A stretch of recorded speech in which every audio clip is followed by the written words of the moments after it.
Good evening, guys. How are we doing? I was just over in Discord making it invite only after our last round of guys came in. Figured we might need to try to start control who's allowed around here anymore. But, anywho, Mike, Nuke, Andrew, Virus, all welcome in. Hig. Who else we got? I saw some new names in that. George, welcome in. I haven't seen you before, but welcome. Glad you're here. Tommy, welcome in, bud. We are doing well. Chat is lively to begin with. Herman's here. Hey, Herman. Jay's here. Jay's doing better than last night. Excellent. Excellent. Glad you're feeling better, Jay. My boys are back in town. Yeah. If you guys, real quick before we get started, if you guys have not checked out the Discord, I'm joking about putting a restriction on it. It's just because Nuke joined. We gotta watch the type of people we let in. But other than that, everyone else is good. Higgs put a great set of pictures and a couple of videos in the Discord today on the Trucks, Tractors, and Boats channel, I think it was. So if you haven't checked that out, super, super cool stuff. Higgs, thanks so much for sharing all that stuff. Yeah, I've seen the carrot comments. When I opened the stream, the very first comment in my chat is Mike saying he'll probably shut the stream down if we mention carrots. That's what I turned it on to. So you guys are hilarious. So we are still in November. Nuke, it's because I want the carrots. No, Nuke, it's not the carrots. It's the combination of you and Mike. You guys are good for each other and bad for me is how that works out. Sergeant Savage, welcome in. What's up? We're doing well. Hope you're doing well, too. You guys combined know how to get at it. I love it. I absolutely love it. I'm glad you guys are all here. Tommy, yeah, Tommy, you're good. Don't worry. Tommy's good. And Tommy, hey, if it was you, I was remembering today, you asked last night about, was it episode 27 from the T5 series? That was mispublished. So I think I answered your question, but it wasn't. I didn't understand your question. So yeah, episode 27 was supposed to be in a different state. So I got that fixed today. So if my answer didn't make sense last night, I didn't understand there was a problem. But episode 27 for the T5 series is back. Nuke and Mike. Yeah, when we get on the big multiplayer server, there's gonna be a Nuke Mike farm or a Mike Nuke farm, and if you don't behave on the well-behaved farms and you don't play well with others, we're gonna send you down to see Uncle Mike and Uncle Nuke, and all they get to do is carrots and parsnips and sugar beets and red beets with hand pushable root harvesters. Yeah, so Tommy, I appreciate that. I didn't understand the question last night. You were right. There was something wrong with that video, so I got that fixed. The dark side. We'll call it, it's the carrot side. So, Nike, I like that. Look at that. Well done. All right. So, couple of updates. We'll get into some stuff and get going. I did replace our low loader trailer, our low boy. I went back to the old standby, the Kalen Siebert 48-foot with the extensions. This thing just works so much better.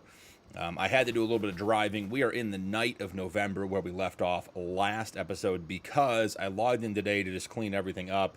And I don't remember who it was. It might have been Andrew, but somebody mentioned the AF11 in the sale. And, well, we had $600,000 after last night's contracts. And so now we own an AF11 with the massive, massive MacDon header. This thing is, I got the biggest one on the MacDon pack for this. So this one is the 19.2 meters. We have a 19.2 for the AF11 and the 17.4 for the New Holland. Let's see, what Nike, yep, sounds like fun. How's the header trailer doing this evening? Higgs, I checked it. I was going to leave it for you if it was bad. It will be. It's the third or fourth time it's done it. I thought I had it fixed, but I was mentioned in the Discord earlier, this retriever trailer and this header, when I log in sometimes, the header has completely rotated 90 degrees and has sent all the vehicles in this shed all over the place. So next time it happens, if it's not on stream, I will take a picture and send it to you guys, because I have to take it apart in pieces and drag everything out of there. It is quite a mess. I noticed the most weird things. The leash in RCR street was driving me nuts. Yeah, the leash. Yep. Just noticed you're down to 14K. Little spending spree. Yeah, that was the AF11. Yeah, so as I said, I came in, saw that in the sale, but you see we have 2 harvesting contracts done, and we have 2 cultivating contracts. So we're going to just knock those out. We're just going to turn it in. All that stuff gets, all the product, all the crop gets dropped off at the farm. So we're going to do that and then go right to bed and wake up in December. One of the things I want to work on tonight, we have this problem right here. So I dropped a farm node from Auto Drive right here, you guys can see, and I just send everything back here to get it back to the farm to get organized, and it's not far enough up. It's causing a backlog. So I actually want to get this area up here where the New Holland is. I want to get a shed put in there tonight, and I want to put in a loop to put the farm node on, so when we send stuff back to the farm, it pulls out of the way and all the rest of the Auto Drive network is clear. Because when things stop here, it blocks all kinds of Auto Drive settings. You can't do anything, so absolutely need to get that fixed. I forgot to tell you guys yesterday, me and my brother got our dad Formal M up and running.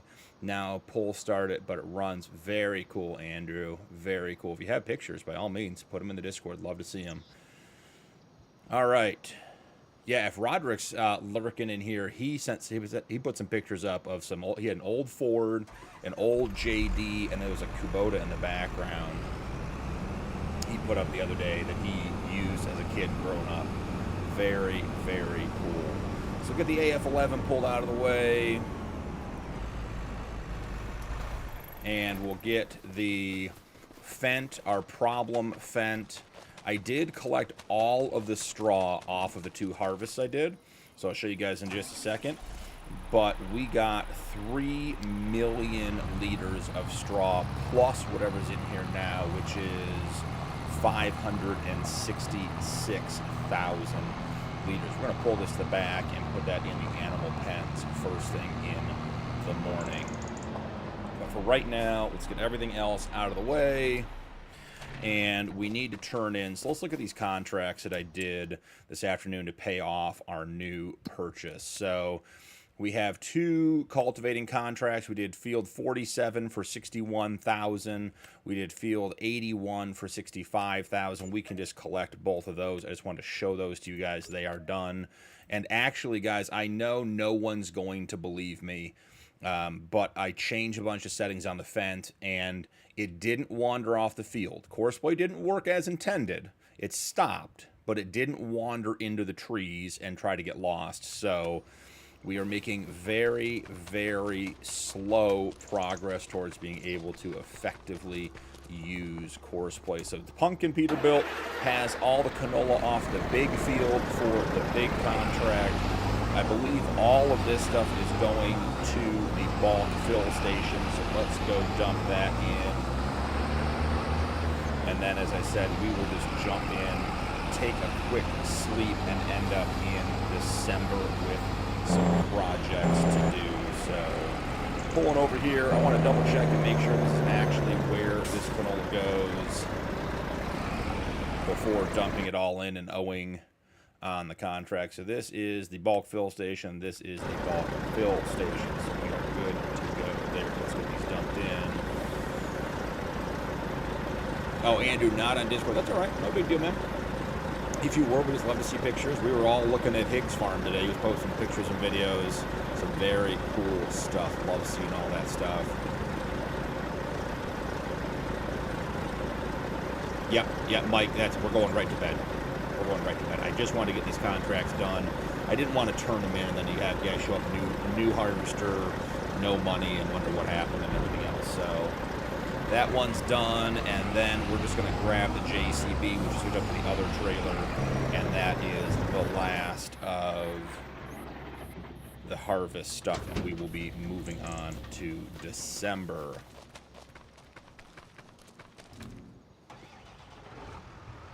No video proof, so it didn't happen. Yeah, I figured I wouldn't be cut any slack by you guys, and that's all right. That's the way we like it. This is the harvest, the canola from the little field that we harvested. I did the little field with the New Holland and the big field with the new case harvester. Posted a picture of that in the Discord. So we'll get this dropped off. This should knock out that contract. We're already at 141,000 after completing the other two. Why won't it dump? What do we got going on here? Let's see. He's blowing smoke. Let's see, Jay. Funny you were all talking about carrots at the beginning. I'm still on Dakota 60 nights harvesting 61 acres of where? Sorry, acres where I'll build my farm. Why is this not? There we go. I tell you guys, we were talking the other night about, you know, peripherals. My Farmstick still does not like the USB it's plugged into. You just saw me empty and now it won't empty. It's weird. Jay does. Jay plays 28-day months. I mean, he's an animal in and of itself. Andrew, do you have a link to it? Oh, to Discord? You can download on the App Store on your phone. Certainly online. Tommy, I had an idea for a series and curious if something like this is done. I'm sure it has, and I'm sorry in advance if this is a lame idea. Total chaos. Going to continue another message. Okay, wait for the next message. The link is in the info for the video for Discord. Yeah, so that's to join the Discord, and you'll download it as well. Virus, 28-day months is crazy. Yeah, that's... Jay is a totally different beast. All right, so that is good to go. 609,000. Want to hit a quick save before we go to sleep, just in case, and then we're going to hit right into December. Get the daylight up so you guys can see what's going on and figure out what's going on here. So... started with a neat farmyard. Already have the stuff all over the yard. Head into bed. And let's take a nice easy start. We'll do a 9:30 start for tomorrow morning. 1-to-1 time as well. He's just a real farmer. I always wondered, do you guys ever see those? Oh, we got some snow. All right, we have messages in the pigsty. We have some herdsman wages, so some things might have happened with the realistic livestock mod. You guys ever see those videos? And I always assume most of them are fake, but like the people who do the heavy machinery operation, like from an office, like it's basically like playing a video game, but they're running a giant excavator to mine or something. Like I always wonder, like if that's ever going to come to farming, right? You get all the AI installed into the harvester, and then some kid from New York City is running 6 harvesters on his iPad, making, you know, $100 an hour, doing it all digitally. I wonder if that's ever going to happen. Managing the entire map, no budget, just a year or two of harvest, and all map productions also. When we were talking about bird's eye time, I thought how cool it would be to have tons of stuff. Yeah, so you're basically saying like it's sort of like an own the map challenge, but it's an arable crop version of that. Yeah, I mean I think that makes sense. I don't know that I've seen that.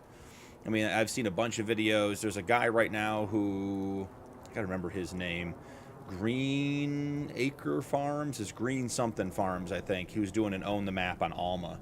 And he started out small with some small stuff, just doing arable. And he's trying to own all the productions, all the fields, all that kind of stuff. Did I adjust the audio at all? No, I didn't. Your voice seems lower. Not sure if it's something I mind or not. Quieter or deeper, Mike? Just want to make sure I'm understanding. There is a real autosave mod out there to help you not have to manually save. I hate the autosave. It drives me nuts. Braden, welcome in. Hey, how's it going, man? Hope you're having a good night. Thought the same, Mike. That's weird. Let's see. Let's check out the mic. Input is good. Yeah. Let me move it closer. See if that helps. Bring it up a little bit. Let me know if that changes anything. I can always reposition the mic. I can change my gain, too. That's not a big deal. But no, I did not change anything. Tommy, going at the same time. All the AI and balling out on equipment. Just crazy auto drives and such. Yeah. Yep. Arnie, welcome in.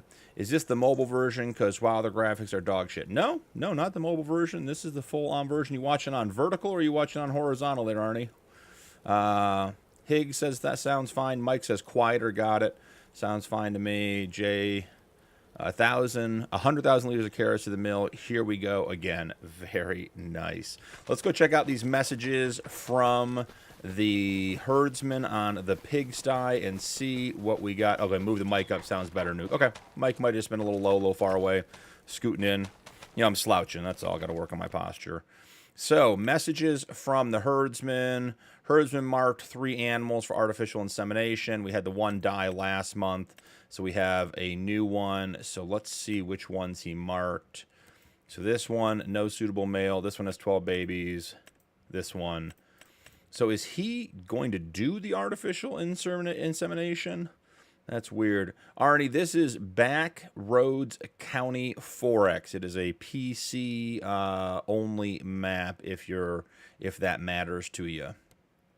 So he should be, yeah, I mean, he should be, these pigs should be getting pregnant, and he is not getting the job done here.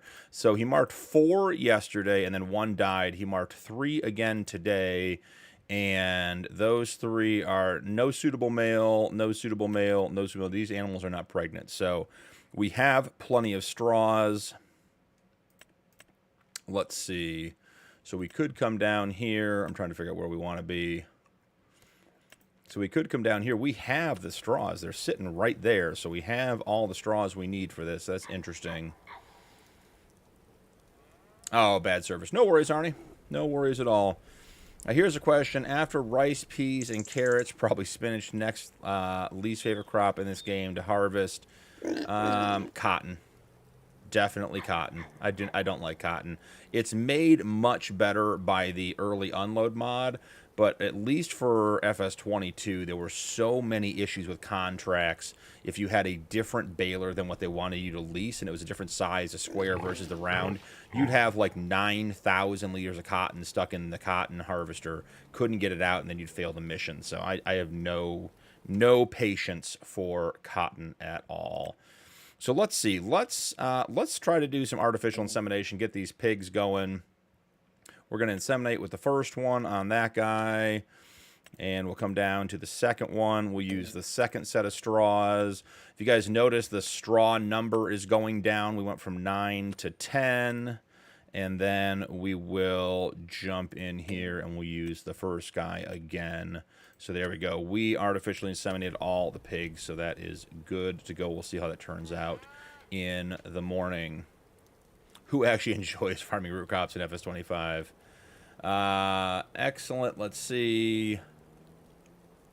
Mike, another gifted sub, buddy. Thank you so much. You're great. I really appreciate it.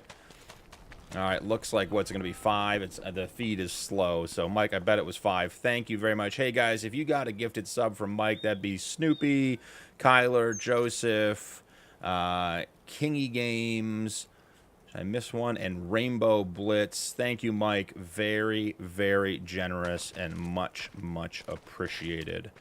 So we're coming in here. Let's check out the animals. Still only have 2. We are not getting any animals bought with the herdsman. And I think it's because he just can't find the right animals. So let's see if we come in here. He's only looking at Black Angus. I wonder what he has. Yeah, Mike is the crazy man virus. Mike, really, really appreciate it. Thank you, man.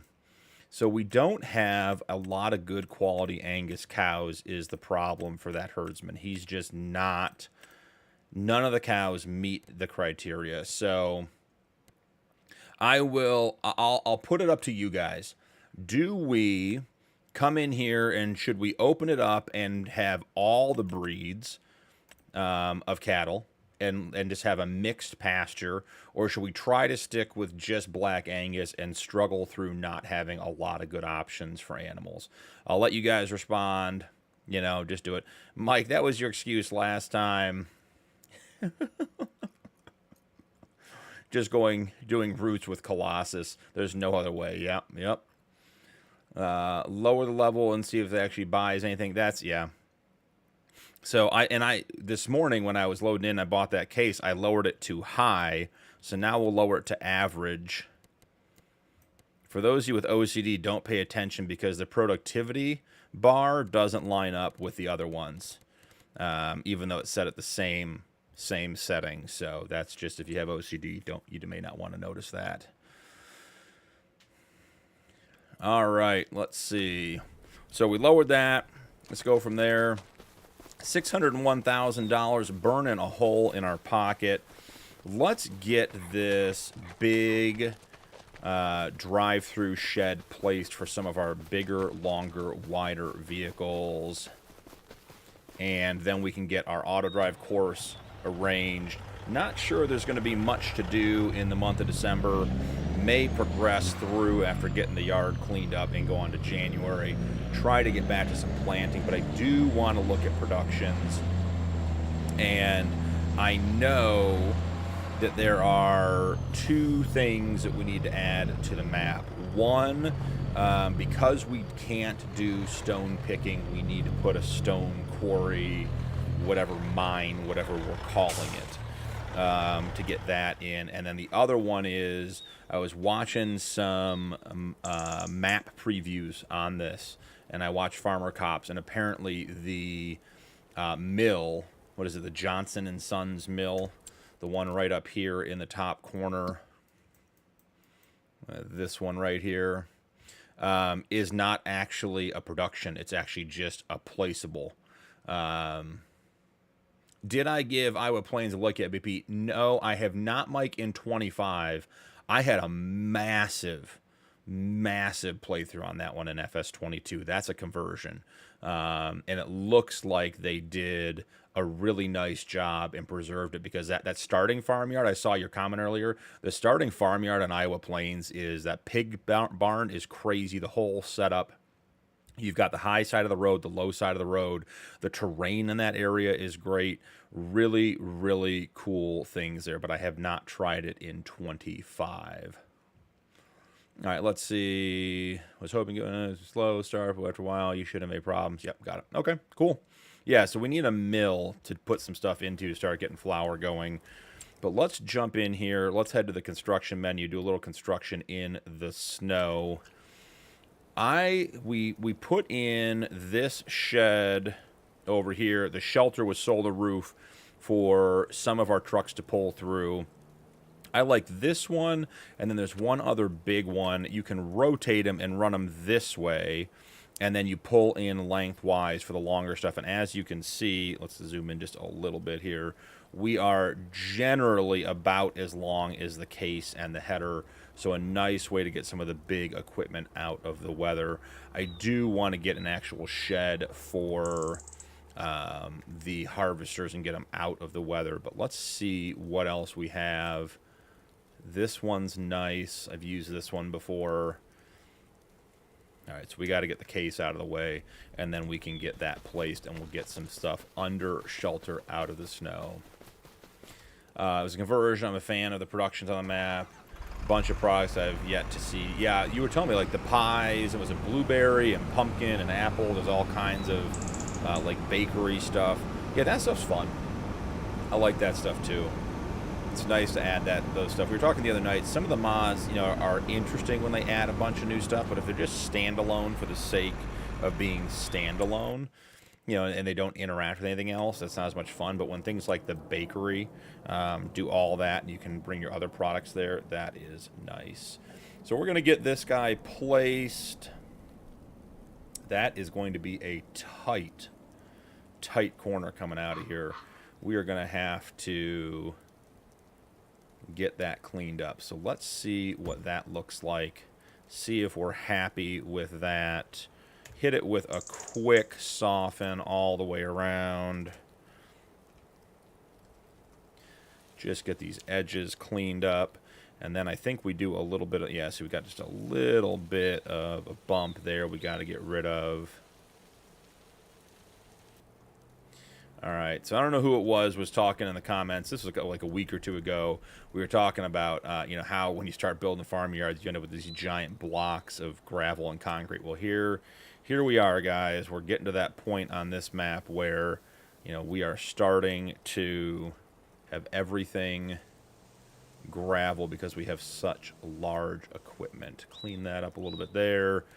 Come back. Let's throw some grass in along the silo here. Actually, I'm just going to grass in the outside edge of the silo because in real life that would The grass would grow all the way up to it. Then we'll get rid of that. And then we need to put some actual grass down.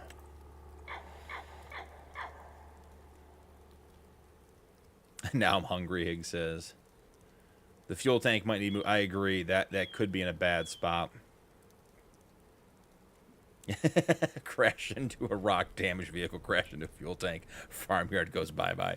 You know, the knowledge dropped on this stream by you guys, not by me, by you guys, is second to none. If you're looking to learn some critical life lessons, you know, we learned the other night, you know, hitting things with the header, bad. You know, hitting rocks, bad. We are lifetime learners on this channel, always here for the lessons. So let's see how this comes out. I think this corner is going to be awfully tight. I think getting around here is going to be tight. So maybe we swing this out a little bit here, widen it, and here we go. Now we just have gravel and concrete absolutely everywhere. Little spots like this, I think we backfill with a little bit of grass. I need to jump into a vehicle first and see if we have an auto drive course that comes through here. We do not. Perfect. Hydro poles, trees, yeah, the hydro poles got me a lot last night. The kind of mistake you only make once. True.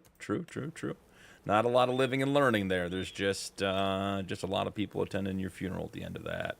Get all this filled in. Maybe we put the fuel tank over here. I think Hig had a good idea with moving the fuel tank, and I'm wondering if we just put it in over here. Funny when I zoom in how the snow immediately goes away.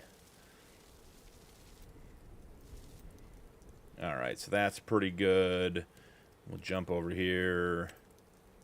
Have a couple of these. Got to make sure you rotate your trees. You do not want to be the guy who fails to rotate your trees on stream. Imagine not rotating them. That would be awful. All right, grab a couple of these. Excellent. I love that. Now, the only problem with moving the fuel tank is I'm going to have to refund. You're going to have to refund the cost of the fuel because I filled this thing the last time we used it, or the last time when I put it down. Put a couple of videos on Discord of the tractor running. Very cool, Andrew. I want to see those. I'll check those out tonight when I get off. Hig, what would get you called out? Hig, I'm not sure I'm falling for this one again. You setting me up again? 26.5. We're going to sell that.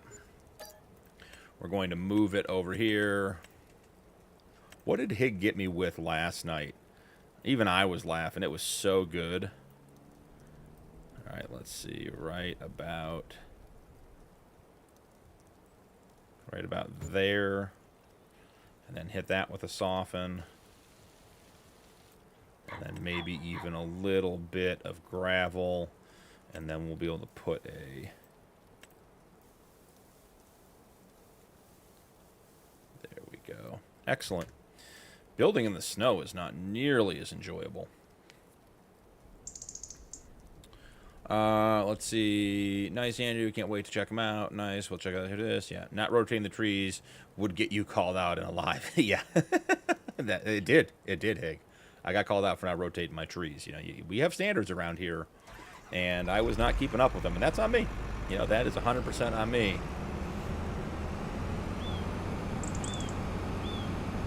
All right.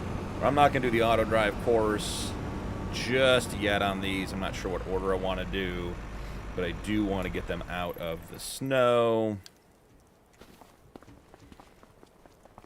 It's a nice size shed, worked out well.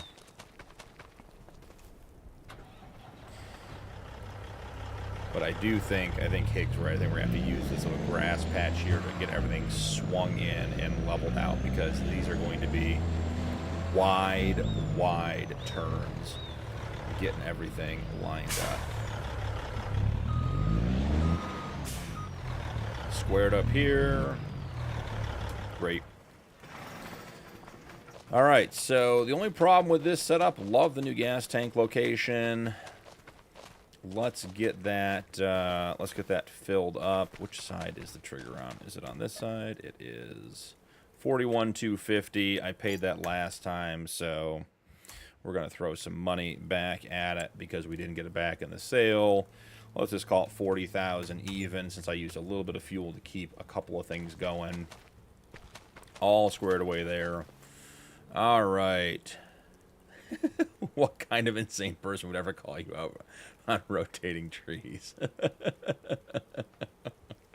other girl sounds great, Andrew. I can't wait to hear it, Nuke. Oh, and Andrew's brother's riding. Cool. Cool.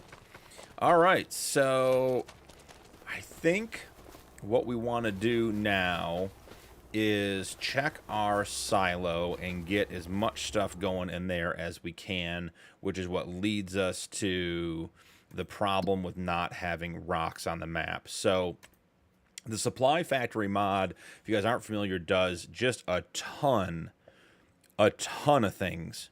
It does seed from barley and corn, and this one is from wheat as well. It makes hay, herbicide, lime, liquid fertilizer. It has a built-in BGA-style manure processor that does manure to digestate methane and straw. You can make mineral feed. You can make pig food. You have multiple. You have grass, hay, and chaff silage recipes. You can make silage additive. I don't think I've ever seen that in a mod before, where you can make silage additive, digestate slurry and water, and it gives you silage additive and methane. There is a BGA style slurry processor. I'm not sure how slurry gives you straw, but it does. You can make slurry from manure and water. You can make solid fertilizer. You can make sugar beet cut, which gives you stones. So that's an interesting option. We could be making sugar beets in the greenhouse and then bringing them over here and getting stones out of it that way, because we need the stones to make the lime, because we need the lime to make the where to go to make the mineral feed, because the mineral feed is soybeans, water, and lime. So we need stones somewhere on the map so we can get lime in the production and then go from there. We could just buy the lime, but I'd rather try to find a way to make it. So are we getting sugar beet out of the greenhouse? We are. So if we start making sugar beet, will that allow us to make slurry as well? No, but what do we use the sugar beet cut for in here? Is there anything that's actually using cut sugar beet? Or do you have to take that to an actual BGA to get rid of that? That's interesting, because that'd be a waste of sugar beet if we did that. Yeah, I don't think we're using the cut sugar beet for anything. So I think it's time to put a stone mine in. Let's see, what did I miss? My bad. My wife started telling me about her days ago as you answered my question. Let's rewind her answer. Own the map. So own the map is something people do. Got it. Yeah, it's the own the map challenges, Tommy, get tough. Those are long playthroughs.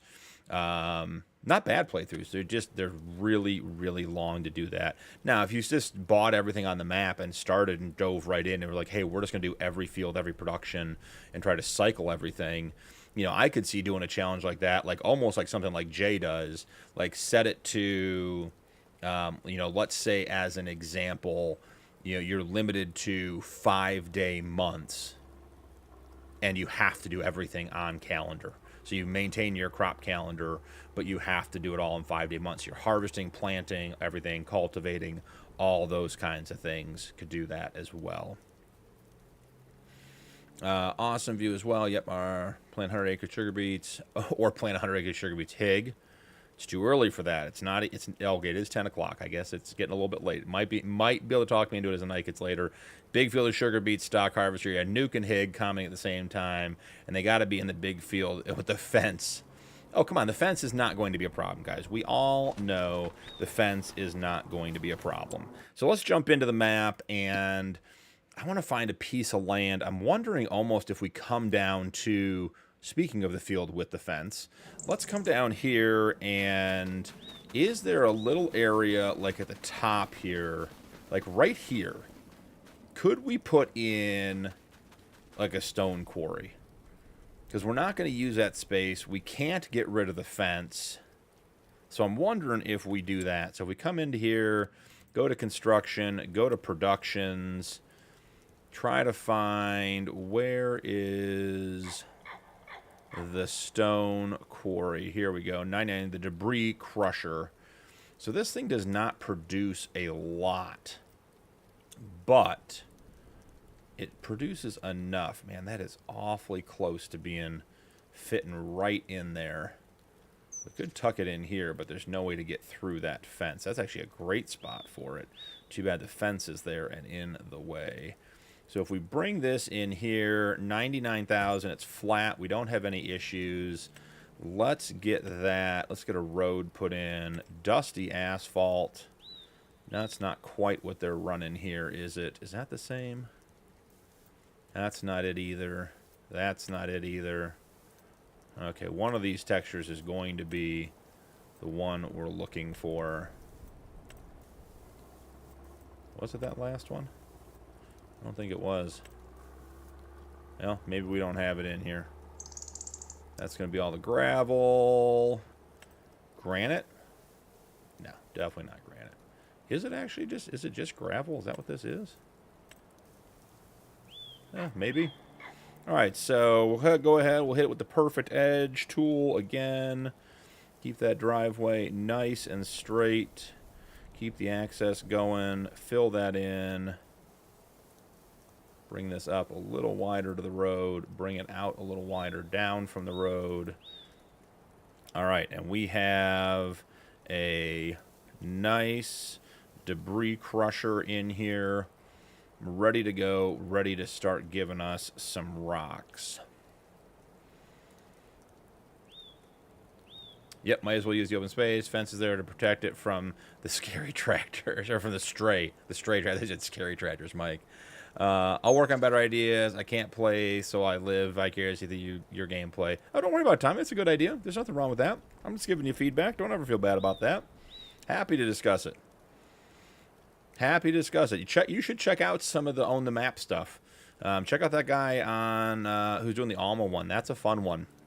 I think you'll like that. So, all right. So we're in here.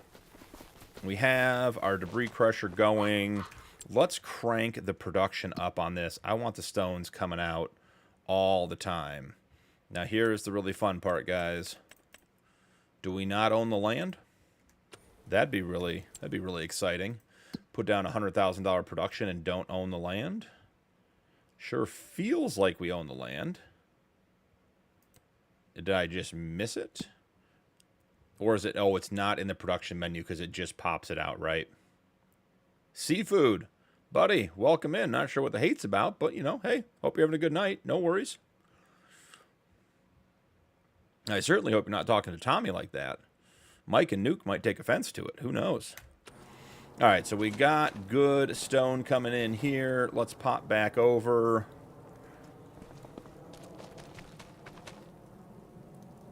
Pro, you stink at productions. Interesting. Okay. I mean, hey, you're entitled to your opinion. Don't worry about it, bud. We got to get Jay to do Own the Map on Dakota 16X, take one for the team, and see if it can be done. The Dakota 16X Own the Map challenge would absolutely take forever.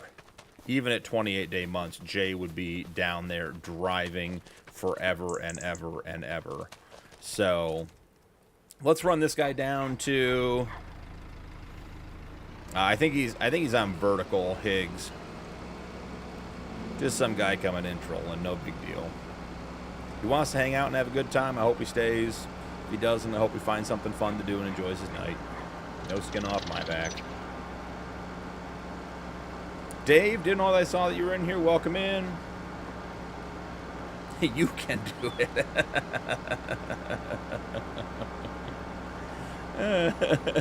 Team Nike will take care of it. You guys are great. That's all right, hey. I really do. I hope everyone has a good night. That's all we can hope for. Jay, give me time. I already own a few fields. Jay, you know there's nothing but love here, but owning a few fields on Dakota 16X does not qualify as making any progress towards Own the Map. You've got about 9,000 more acres to buy and about 87 more farmlands, let alone fields, to buy for Own the Map. That is, what do we decide? The grass field on the outside of the map is like 320 acres alone. Just the one field on the outside of the map. They're absolutely huge. Rob Schneider is a carrot. All right. After we get this guy down here and set up, we will head back up. And the other thing I wanted to do tonight, I don't know if you guys saw, but finally 82 Studios TLX bumper and fender pack came out tonight. So I want to get a TLX and I want to just play with that pack, because what 82 Studios is trying to do with that mod and that setup is really, if it takes, it's going to be really, really awesome. So in Farm Sim 22, 82 Studios came out with the, what was it called? The X2? Was that the truck that had all the attachment beds? You could have like the flatbed and the animal transport and the tipper. Seafood, buddy. It might be time for you to find somewhere else to be. All right. You're welcome to hang out. I hope you do. But if you're going to be nasty, we'll get rid of you. And that's just not going to be good for anybody. Come on, bud. But yeah, the TLX pack in FS22 was, the way he did the X2 beds was really, really cool. And 82 Studios is stepping back from modding for a little bit. So he released that pack with the bumpers and the fenders in hopes that other modders would use that in their mods. So I want to grab one of those and show you guys what that's about. Mike, let's see. I downloaded that map, and the smallest field I found was 30 to 40 acres. It's insane. It is. It's absolutely crazy. I looked at the 64X map. In the description, it says, if you only have 32 gigabytes of storage, don't even try to load the map. Yeah, I wish Rod was here tonight. I want to know if he got that 64X map to load last night. Because he was at 100% loading shaders, which, I mean, that's promising, but I'm not sure it's actually going to get him anywhere. So I just wanted to see it. Yeah, absolutely. All right, so that's done. Let's head back up here. And let's take a look at the TLX pack for you guys. Not sure what's in the sale today. Let's take a quick peek. Here you go, guys. 148,000. Just saying. All right, Seafood Buddy. Thank you. I appreciate it. Hey, I hope you hang out. Hope you have a good time. Colossus Root Harvester. 148,000. 316. Not a bad price. We have some spare cash. Might need to go look and see if there's a field laying around here. What do we got? What's 109? 109 looks promising. Sugar beets? No. It's a sign, Mike says. And Hig and Mike in unison. It's a sign. Sherm, welcome in, bud. Hi, how you doing? Hope you're having a good night. That's not sugar beets. What is that? What is field 109? If it's not sugar beets, it's not red beets. Is it parsnips? That would be the sign, as if it was parsnips. Apparently, Seafood thinks I have a dashing forehead. Young man, have a good day. You too, buddy. Hope you have a great night. Looks like we're getting to do a carrot harvest. We got to see what's actually ready. If something's ready, okay, here we go. What's down here? Let's visit. I hate using the map. Parsnips ready to harvest. Okay. I mean, Nuke called it. Nuke called it. All right. He wanted to do parsnips. So let's, hey, let's do it. Let's find some place to get this thing delivered.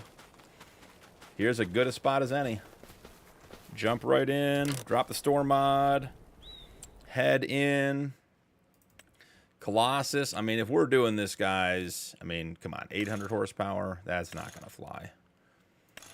Capacity, yep, 2.5 million, 1 million. Yep, 3,500 horsepower. The problem with the 3,500 horsepower one is that it skids all over the place. So maybe we go 1,500 horsepower. They say go big or go home. All right, here we go. 3,500 horsepower, BKT dual narrows with 3,000 horsepower. This definitely, there's no way this goes poorly. All right, we're darkening up the windows a little bit so no one can see me in there doing it. We have a black exhaust, main color. What do we want to do? All right, I mean, we're supposed to harvest carrots with it, so maybe we make this the carrot truck as well. Design color, is there a nice carrot green? Nice green and orange. God, that is atrocious looking, guys. That is absolutely... This is on the realistic game. You can't have enough horsepower. Orange interior, though. Kubota orange. All right, is that the Kubota? Which one's a Kubota? That one's JTM red. Yep, Kubota orange. We go orange. I like orange. Orange is a great color. Interior color, definitely going orange. The grids, the inner rim and the outer rim. And then the outer rim, give it a nice black lip there. Right there we go. Something we can scuff up as we drive around. This thing looks... this thing, nuke abort. Green interior. Oompa Loompa threw up on that thing, yeah. I mean... We'll claim it's a demo model because I don't think anyone would order it like this. 158,000. It's done. It's purchased. It's bought. The green wasn't it, bro. I mean, Nuke, I don't know what you're talking about. That looked amazing. Hey, the invisible mulcher mod. That's nice. There we go. We could use that, but we don't need it. Any other piece? Oh, and hey, the TLX heavy duty bumper is in here. We'll come back and grab that later. Do we have any other root crop harvesting tools that we might want to buy while we're in here? We're going to need a header for it, obviously. So let's come in here. And where are we? Beet crop harvest. Beet crop headers. Oh, of course, right. Oh, no. So this one only does sugar beet, and we need parsnips. So this is not the one we want. Beet loading, vegetable harvesters. This one does parsnips, carrots, red beets, peas, spinach, and green beans. And then we have the unrealistic. I'm doing it realistic, guys. That's it. I'm not going to go crazy. We're going to do it for real. It'll take the rest of the night. We'll have it run in the background.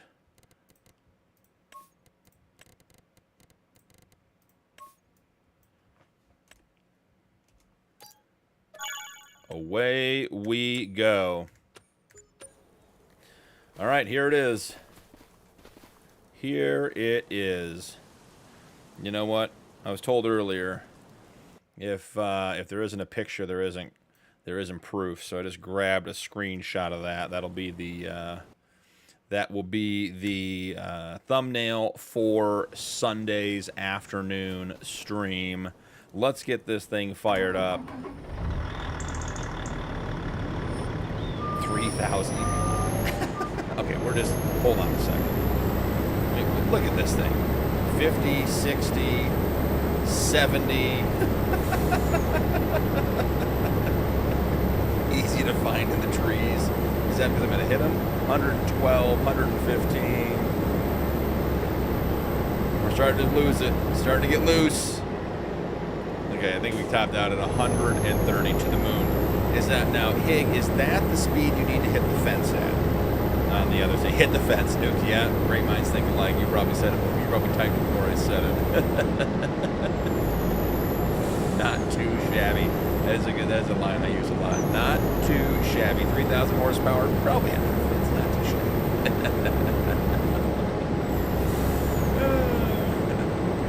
All right, now we got to buy this field, and then you're gonna make me harvest all of this stuff. You need to hit that edge quick. looks smooth, though. That's a big bump there. Looks like it wasn't meant to be there.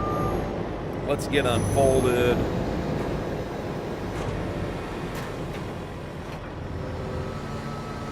Oh, man, we are hitting that hard. There we go. All right, now we got to buy the field. Yeah. Yeah. I'm laughing too hard to type. I mean, there's no way this goes poorly, right? I mean, this definitely goes possible to lower the vehicle volume. Yeah, absolutely. So let's learn how to do that. I have my controls set up. All right, so Mike, that went from 100% to 75. How's that? Let me know. And also if I zoom out, it'll help too, but these ones are loud.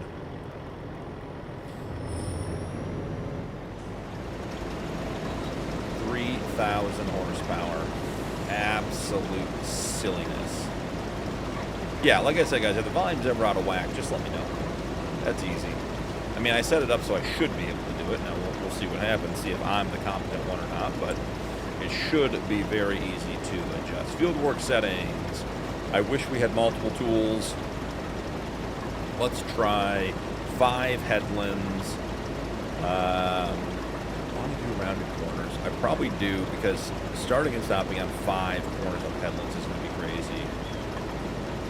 Nothing was screaming in your ears. Yeah, by all means, like I said, just let me know. That's all easy stuff. All right. You know, there's a reasonable chance this ends up at the moon. So big field carrots. You know, Nuke can just never be happy with it. This is why we can't have nice things. We get one nice thing and you're already looking for the next thing. Let's hit it. Oh yeah, I had to start the other way. What do you guys think? Right into the trees? First turn? First turn? First turn. Right into the trees. And that's on me. I started the wrong way. But right, very first thing that thing does is go right into a tree.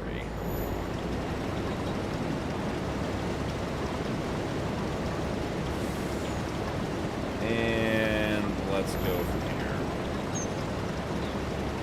Harvesting parsnips in the snow.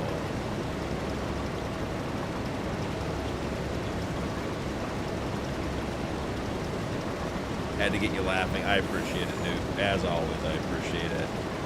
That thing's an Autobot. Caratron. That's good. That's very good. 2,000 acres. 124 right up there. Looks prime for some carrots. Off to a great start. What mod is that setting? I've never seen that before. Hey, Anthony, welcome in. What mod is that setting? Which one are you talking about? Are you talking about the course play where I had to harvest? That's course play. It's a PC script mod, and it's basically if you play on console or PC and you've used the in-game AI, like the workers, this is a third-party, more in-depth, more robust version of that. And all of the mods are available on the mod description in my Discord for the playthrough, including Courseplay, which Mike very nicely pointed out today. Or no, it was Easy Dev I had the old link for, but I think Courseplay, the link needed to be updated as well. Less of a chance of hitting a telephone pole on the field. Very true, Higgins. He'll find one. You know, Mike, it's your incessant positivity about my abilities that keeps me going. I was thinking when Hig posted that video of him pulling the header out off the field today, I'm like, that just makes me nervous. Like, I'm sure I had no doubts that he could do it, but that was, I was thinking, man, if it was me, we'd be in a ditch, we'd hit the pole, the wheels would be up. Yeah, Anthony, so if that's what you're asking, it's Courseplay, and it's from Stephen S. on his GitHub. Should be easy to find on a Google search and or in the mod list. Not a big deal. If Rod was here tonight, he'd already have the link up for you guys. He is the mod master, and I called him that today, and he put up a picture of Yoda in the Discord channel, so that was very, very funny. All right, well, we're going to have to transport these. It's only a 45-foot header. I mean, hey, you give me a 20-foot header, I don't think it's going to make much of a difference. I think it's an ability thing. I don't think it's anything to do with the header. I did want to jump in here and increase the speed. We are running 3,000 horsepower, so let's, you know, we can bump it up a little bit. I think we can harvest 20, turn it 8, reverse it 6. Let's see how that looks. Oh yeah, kicking up the speed. We're on our second headland already. Making progress. So, if we're going to run the Kubota Orange root crop harvester, then I think the only real thing we could use to empty it would be a matching root crop tender. And I don't think we had one in the sale, but I wanted to make sure. So let's come down here. And where is, maybe easier just to find it in the Colossus pack, which is not here. So, are we in alphabetical order here? If you guys are ever looking for mods, here they are. No, the Colossus pack is not going to show up because, oh, it is right here. Where is the ridiculous capacity root crop friendly trailer? This one, the Colossus root cart. Gonna spend all of our money harvesting parsnips instead of building our farmyard. And a 2.5 million capacity, yeah, absolutely. Just got back. He's actually doing parsnips. Yeah, Herman. It was. I don't know how Mike and Newt got into my game save and changed the field right across from the farm to parsnips and then put a Colossus harvester in the sale, but they did it, and so here we find ourselves. We're not happy about it, but we are doing it. Just drive to the sell place and doing. Yeah, I agree, but where's the fun in that? We'll get the root crop emptier so you guys can see that. No lie, I was thankful we got out of it. The mic volume was about even with the motor volume. Okay, cool. Yeah, I mean, like I said, guys, just tell me. Happy to adjust that stuff. Not a problem. I don't hear the stream output, so you know, if it changes or if it's a problem, I can make adjustments. Tried using Courseplay to unload a harvester from harvest from combine to auger to semi. I could not get it into the semi. Watch your video and still couldn't get it to work. So frustrating. So Mike, the truck doesn't need, the semi doesn't need Courseplay. It should just be parked on the edge of the field. It can, however, have issues if the truck isn't there when you start Courseplay on the auger wagon. It doesn't. I actually had that earlier today. It doesn't find the. It won't find the truck if you bring it to the field after you start the Courseplay for the auger wagon. Aaron, welcome in, man. Haven't seen you yet tonight. So glad you're here. It was my own business, and without notice, I blasted the most powerful fart in a while, and it triggered my neighbor's Ring doorbell. I was proud, but also slightly concerned. Aaron, great opening story in chat. Love it. Nike can hack. Yeah, they are the hackers. I agree. Even the sale was on our side, Mike. Yeah, I had to feed you guys on that one. You can't ignore that. No worries, Tommy. No worries.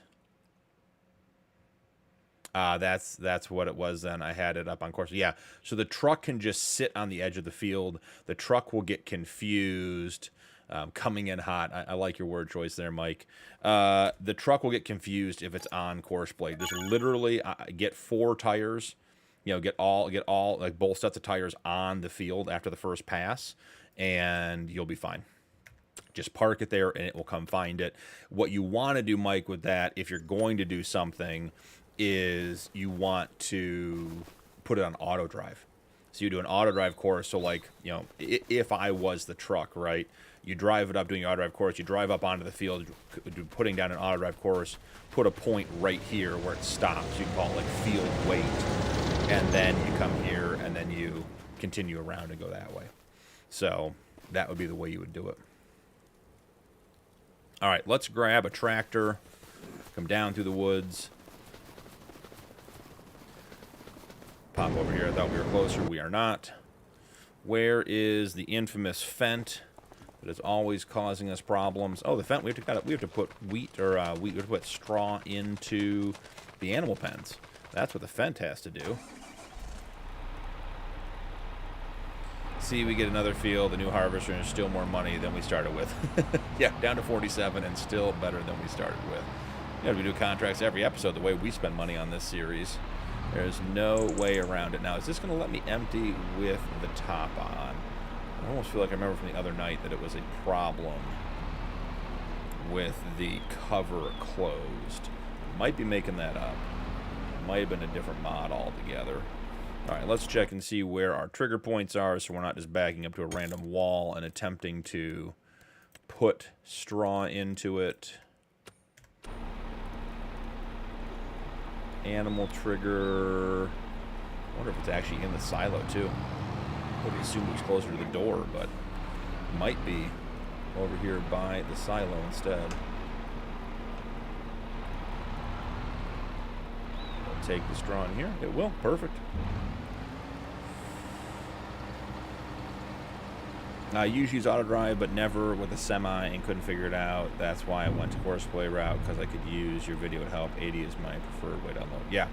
So the mix there, Mike, is harvester and auger wagon on Horseplay, and your truck on the field with auto drive, and then obviously set your fill point for the field waypoint, your empty point for your silo, and then select your crop, and it'll run back and forth for you. The feet running sound is so funny. Look at all these trees. All the same way. Egg. That's good. I like that. We got a bunch of straw to throw in here. See what we can get out of it. I'm hoping that our guy, the herdsman, buys some. Yeah, I mean, look at. Can you imagine? Look at all those trees. Same way all the way around the field. That cow barn took 500,000 liters of straw. How much is in there? 689,000 liters of 750,000 liters of straw. That's crazy.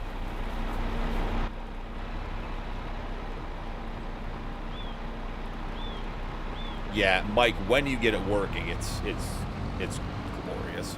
It's really, really good. Okay, Hig, there are two very small black Angus calves in that enclosure that I had to buy personally because the herdsman wouldn't buy them. And it's not my fault the herdsman doesn't listen. I gave him a $100,000 budget. We don't have $100,000 anymore, but I didn't give him a $100,000 budget to buy his cattle. I was hoping to get some serious cattle up on this series. I may have to go buy some.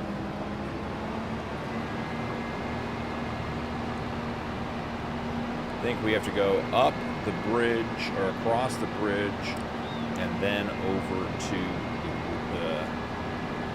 the field. So vain. Yeah, I hear you, Hig. That's me. You caught me. The herdsman has standards. Well, someone on the farm should have standards. Because I'm over here doing parsnips in December in the snow.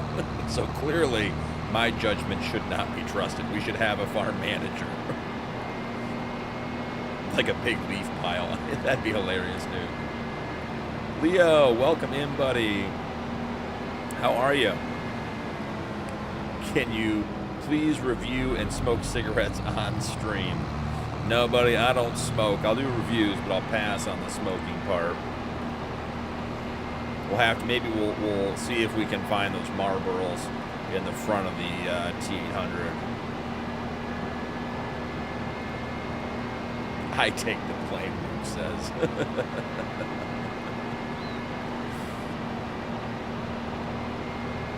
All right, so to continue making a bad idea better, we brought the Fent over.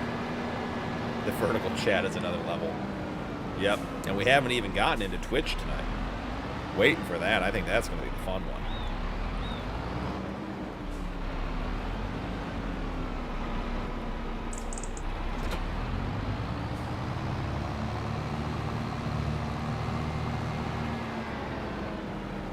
All right, so I don't think we're going to need to empty the Colossus because we have a 2.5 million liter capacity. Yeah, we're only at 300,000, so we're not even going to fill it.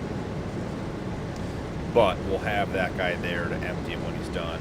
The dirt on this thing is incredible. Absolutely incredible dirt mass on that machine.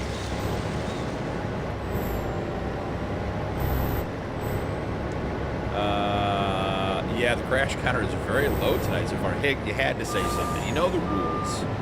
You can't talk about it. Now it's going to happen. No, it isn't even that bad. The Colossus is making short work of it for sure. Definitely the way to do it if you're going to do root crops. He took the over. It's still early. All right. So we own a parsnips field that's not all that particularly close to our farm, which is okay. But here we find ourselves. So I do want to look at that TLX pack. May have to bring some cash in, and we can always reset it when we're done and just sell everything. Let's see if we can't get him to park. And then maybe we can get him to put the Pottinger away as well. All right, so for the purposes of reviewing... It's orange and now it's brown. Yeah, well, there you go. Lots of things happened. So I want to review the TLX pack. So we're at 47,883. I'm going to try to remember that, guys. We're going to put 150,000 cash in. We'll go back to 47,883. Tommy, oh boy, that farted and set off the ring doorbell to change the color of the Colossus. Tommy, excellent timing and delivery on that one. That was... I don't know, Mike. I don't know if that's a callback or a clapback, but either way, more power to you. Well done. So looking at the TLX pack, let's see if I can find it in here. So you need 3 things for this pack to work. You need the TLX Phoenix semi-truck by 82 Studios, which has been out for a while. And then you have the front bumper pack and the rear fender pack as well. So... we'll buy the TLX here real quick. Let's grab... That's too much truck for what we're trying to do. Give me something decent. All right. BKTs, agricultural 2s with the super singles, custom chicken lights. Got some cool headlight options. Some LED, like cat eye type stuff. Now, I have no idea how the bumper stuff works.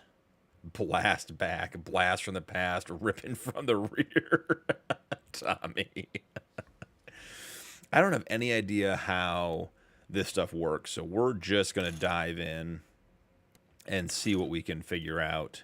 So, visor, standard mirrors, don't care about any of that stuff. Interior color, engine sound, I always go for 3. Throw a quick set of vinyls on there. And colors, the slate sand blue and the deep sand blue. Do they have the Winter Wolf? The Winter Wolf is a great color on this truck. Fenders. Let's go with the Winter Wolf again. Special edition, don't have anything there. The vinyl color 2, 3.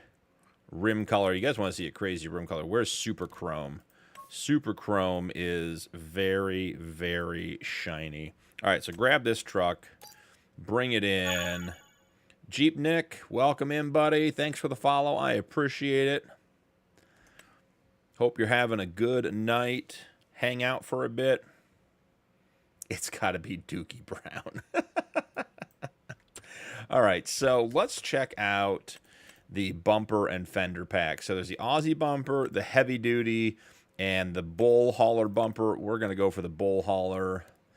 Configuration standard. It comes with a winch. Awesome. Width markers. They even have lights on the end. You guys see those? They added the lights. That's really cool.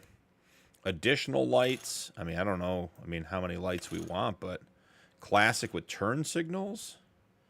Classic with wide turn signals. Modern with turn signals, modern wide with turn signals, Let's go modern wide. I don't know. Chicken lights. Those are way down here at the bottom. And they got the round ones on the outside. I like that. Transport cover. Oh, so like you're getting it delivered in a box. Okay, cool, cool, cool, cool. Chrome. We're going to go with super chrome to match the tires or the rims. The design color. What do we think that is? I just want to see what that is. Oh, so the bars can be a different color. Oh, what if we make the bars? Where's the Winter Wolf sand? Oh, I like that. That looks good.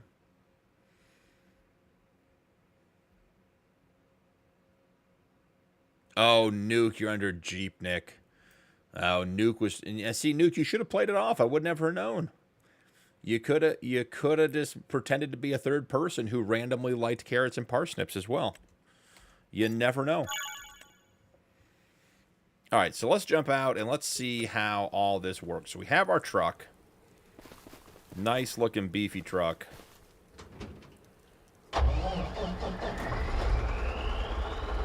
I don't have any idea how this is supposed to attach. Yeah, Mike, he was not a good undercover agent. He almost had it. So my understanding is you should just pull up to these and you should get an attach. Okay, there it is. So it just attaches. So I go ahead and attach it. Oh, guys, that looks legit. Look at that. Headlights. And then we have turn signals. Okay, so we got turn signals on the truck. Turn signals on the truck. So that looks cool. So now you can get the bumper you want. Got a color match for the bars. That's super bright. Very nice. Let's see. Can't get the chat working, or I would have. On the front, yep.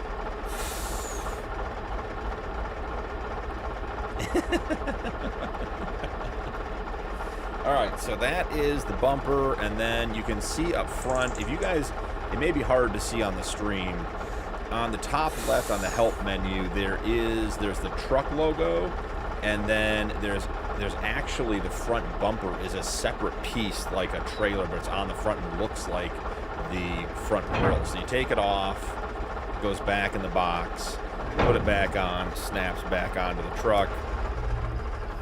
I want to see this winch. Are we going to get the winch line to work? Where is... Oh, there's the winch line. Okay. Can we attach to anything? That is the big question, huh?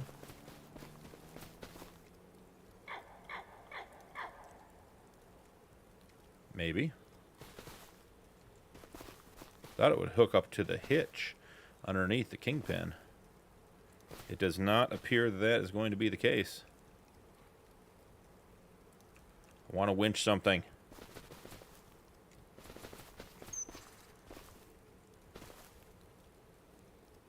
Thought we had something, a connection there for just a minute. Oh, it's going to fight me on these trailers, isn't it? We got way too much winch line out now. I mean, if you're gonna let me attach to this truck, what is going on here? I can lasso the whole truck? I don't understand that, but hey, that could work.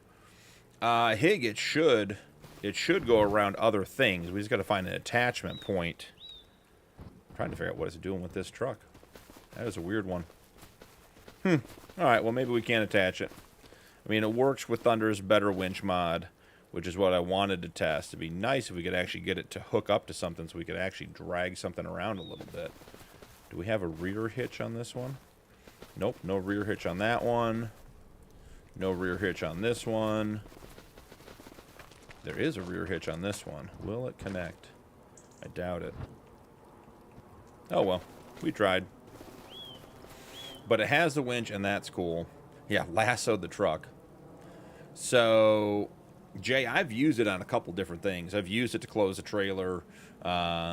You can attach to different things. It has like an attachment. It's looking for an attachment point. Attach it to a tree. That's another option. Yeah, we could find a tree. Let's go find a tree. I like that idea. Since we know it should work with trees.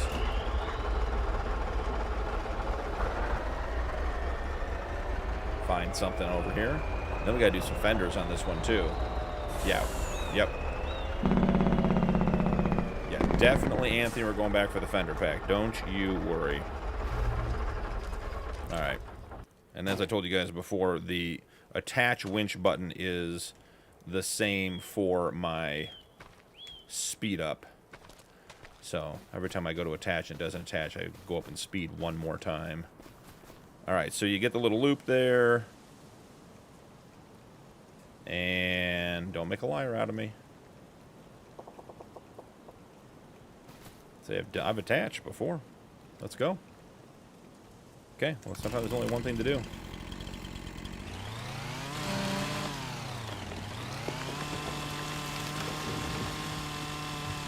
Can't leave the stump.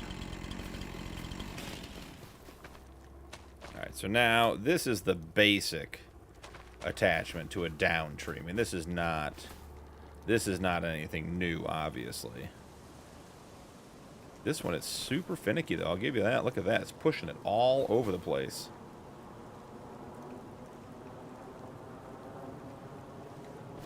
I don't know, guys. This one is, I mean, it should be attaching here for sure.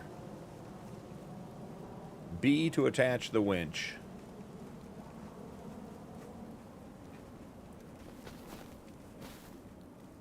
Yeah, I don't know. The TLX bumper pack. I'm not having any luck getting this winch to attach to anything. Alright, well, we can explore more with it in a minute. Let's go look at the fender pack. Jeep Nick. Nuke, I know who you are now. You're not hiding over there.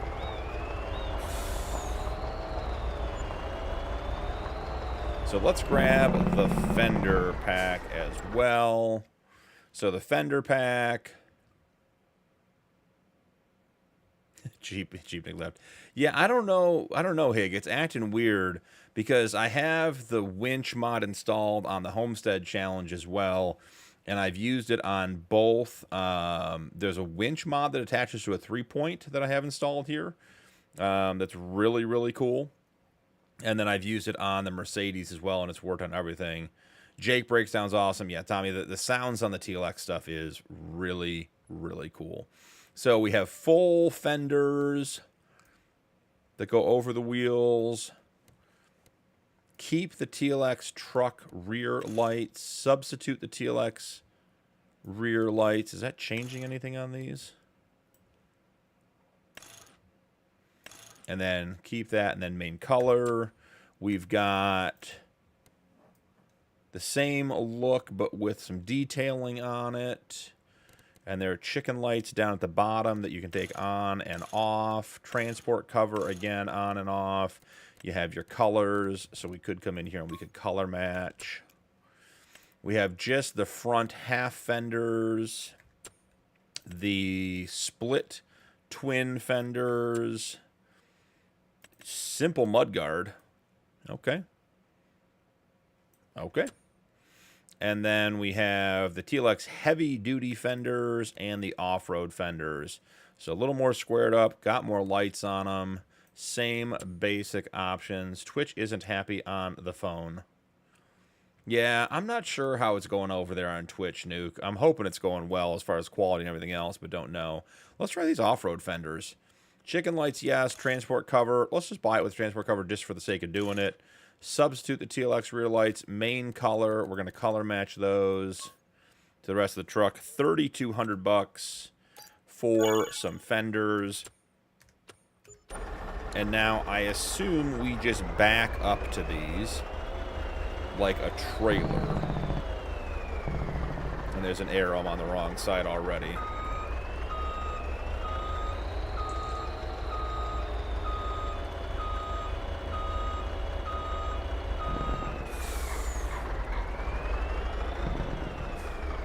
And let's see what happens All right. Mount this side. You guys see that? It's still moving so fast. I'm trying to get that winch to work. So mount this side. Are we supposed to pull up to the side of it? Okay, so maybe we need to pull along the rear tires.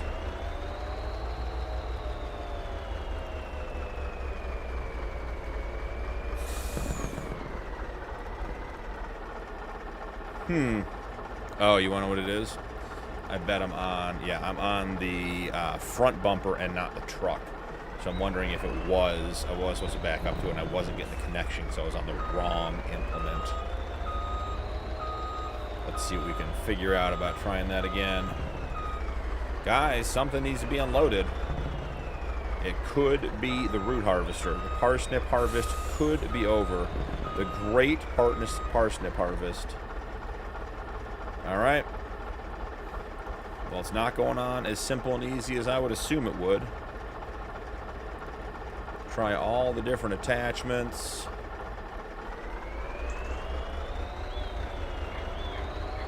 I can't imagine it goes on the front.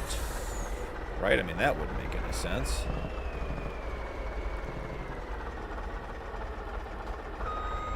Do we have to pick it up and, like, put it on the truck? Do we need to, like, does it mount on the...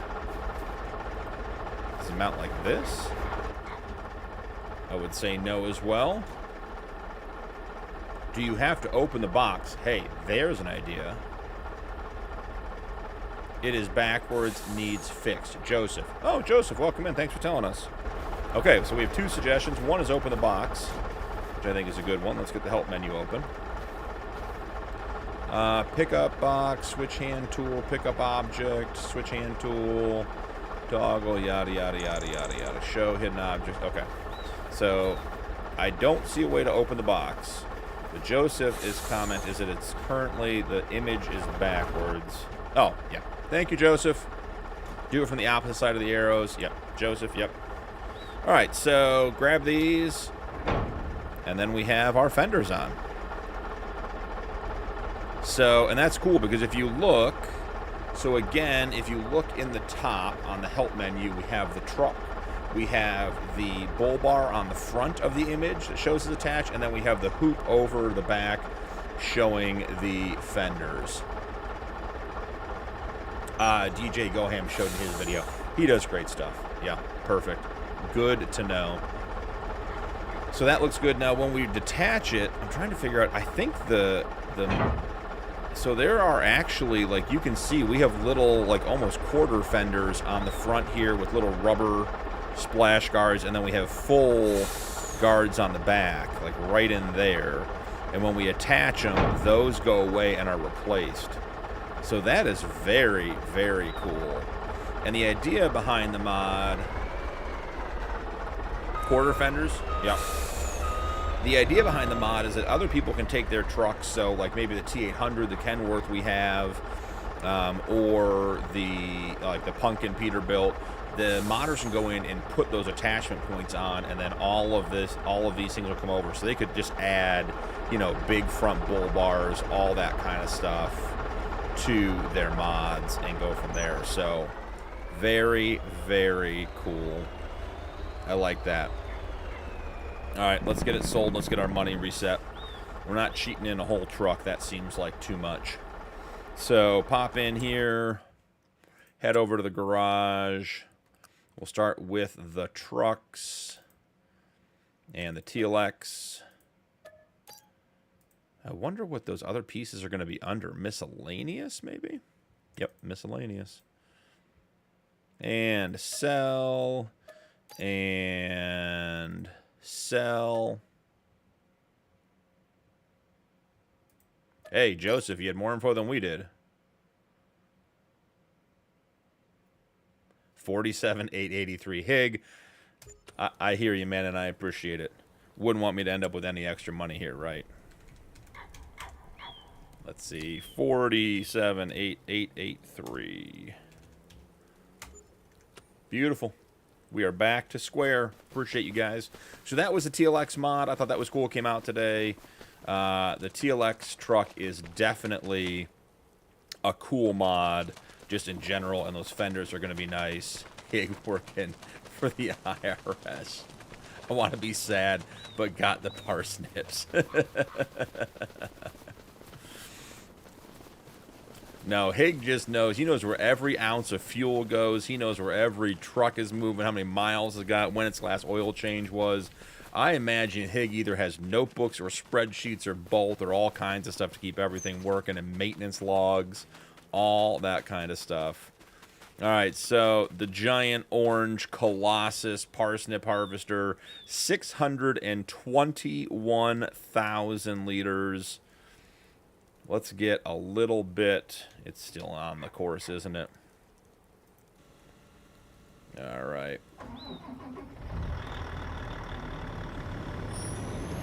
Let's go clean up our corners real quick. Wouldn't want to miss, you know, like 12 liters of parsnips on this field. That would be highly disappointing. Plus, it gives us a chance to drive really fast. If we go this way, we can drive fast and turn left. So, always the right way to be turning. Oh, mass-produced laughter. Offering us cheap followers from Twitch, guys. Told you Twitch would come in with the comments. All on paper, I'm no good with this computer stuff. And hey, you don't need a battery. It doesn't crash. It doesn't die. I really try to use a lot of, like, you know, like digital note lists on my phone and everything else. And at the end of the day, writing it down is just so much better. Let's maybe do this on the correct side of the mod.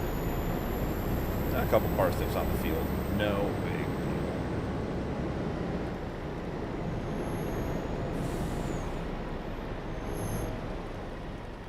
Alright, got the parsnips going into the root crop trailer.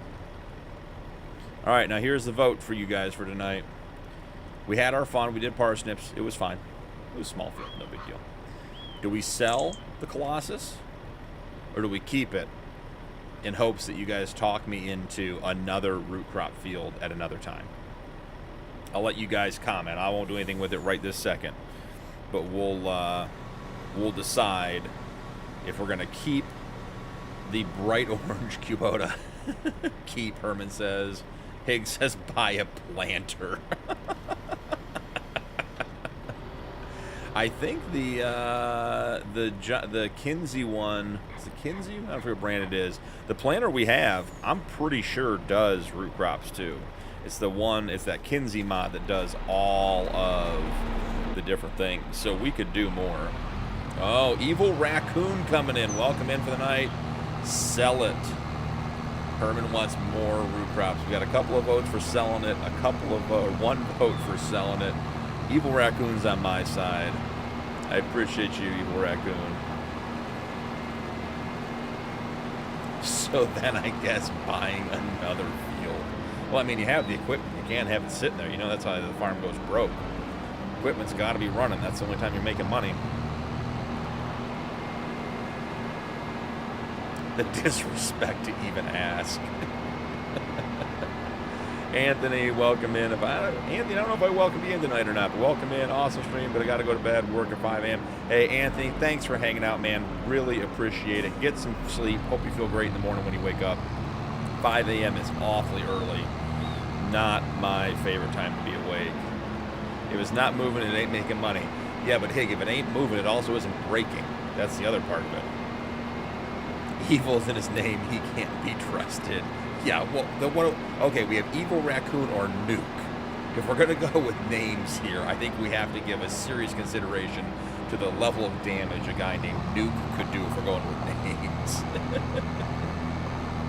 I haven't heard your objection to root crop. I don't have an objection. The guys just want me to do 1 million liters over 1 million acres of carrots. More money equals better equipment. All right. Parsnips. Is there anything to even be done with parsnips?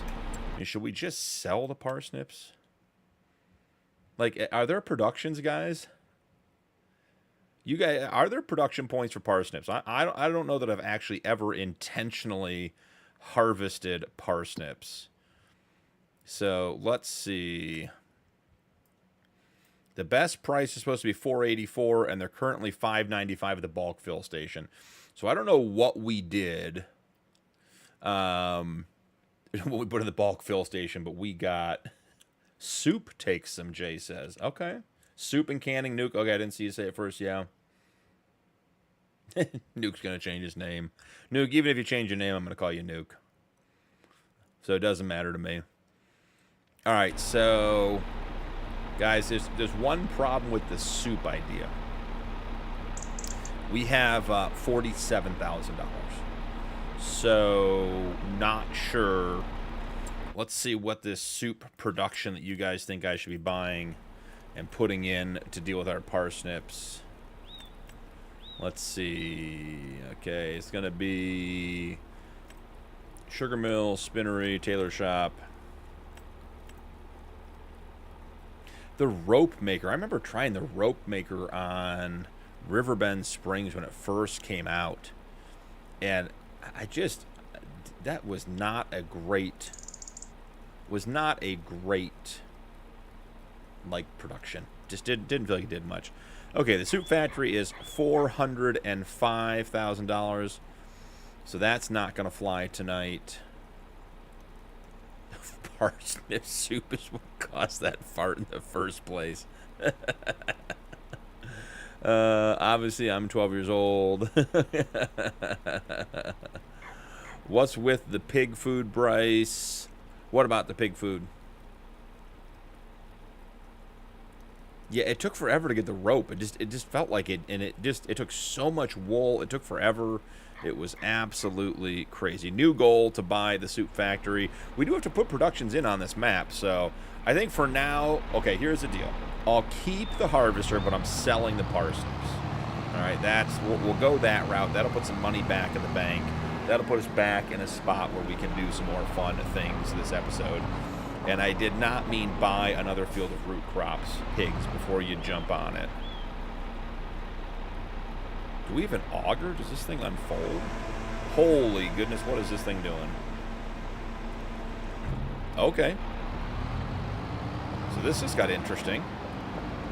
Unfolding it, totally tipped it up. I'm seeing the little conveyor belt ramps on this side of it. So I'm thinking that it needs to empty on the right side. So let's come back in here.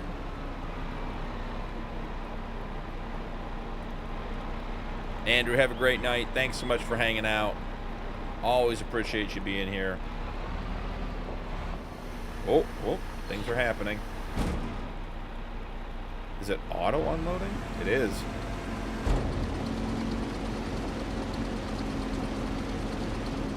Okay. So we made $481,000 doing parsnips, guys. Yeah. That was worthwhile. I can't complain about that. It's a tipper trailer. Yep. I gotta go to bed. Good night, Andrew. Later, Andrew. Yep. Andrew, have a great night, man. Thanks for hanging out. Appreciate you.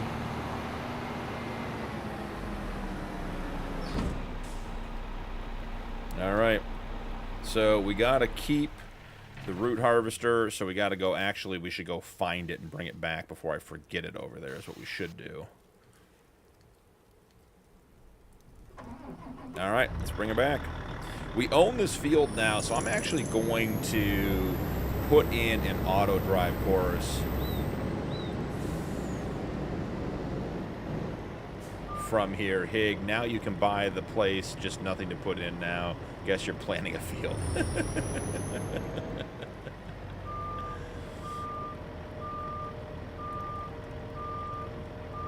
So it was worth it.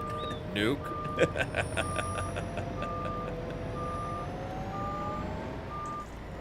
Nuke on the count of 3. Yeah, it's just going to be carrots and chat. That's all we're going to see.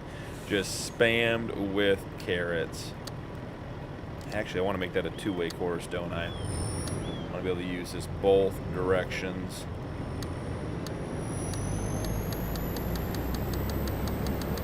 3,000 horsepower glory. No way this goes poorly. And we're recording. Carrots, carrots, carrots. Let's go. And I'm already off the road. You guys got me distracted. See, if Mike comes back with a... Okay, Nuke did it all. Oh, you guys are the best. Alright, so we got our two-way course in. Probably should have dropped a actual waypoint at the top there so we can actually get stuff on or onto this course effectively. So I may have to drive back up there and do that real quick. Don't want to have to drive up here manually every time to get our parsnips. Let's go drop a waypoint up here. Oh, Nuke. You had it, and the D and the S key are so close together.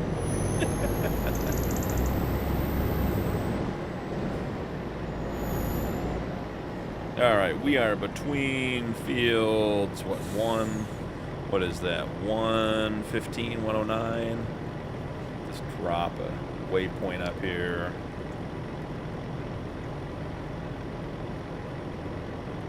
Gonna have to learn the course play stuff. It's great.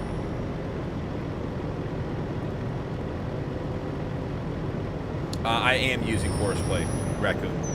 I am. So, but I believe the Colossus pack works fully with the in-game AI helpers as well. At least it should. It did in FS22.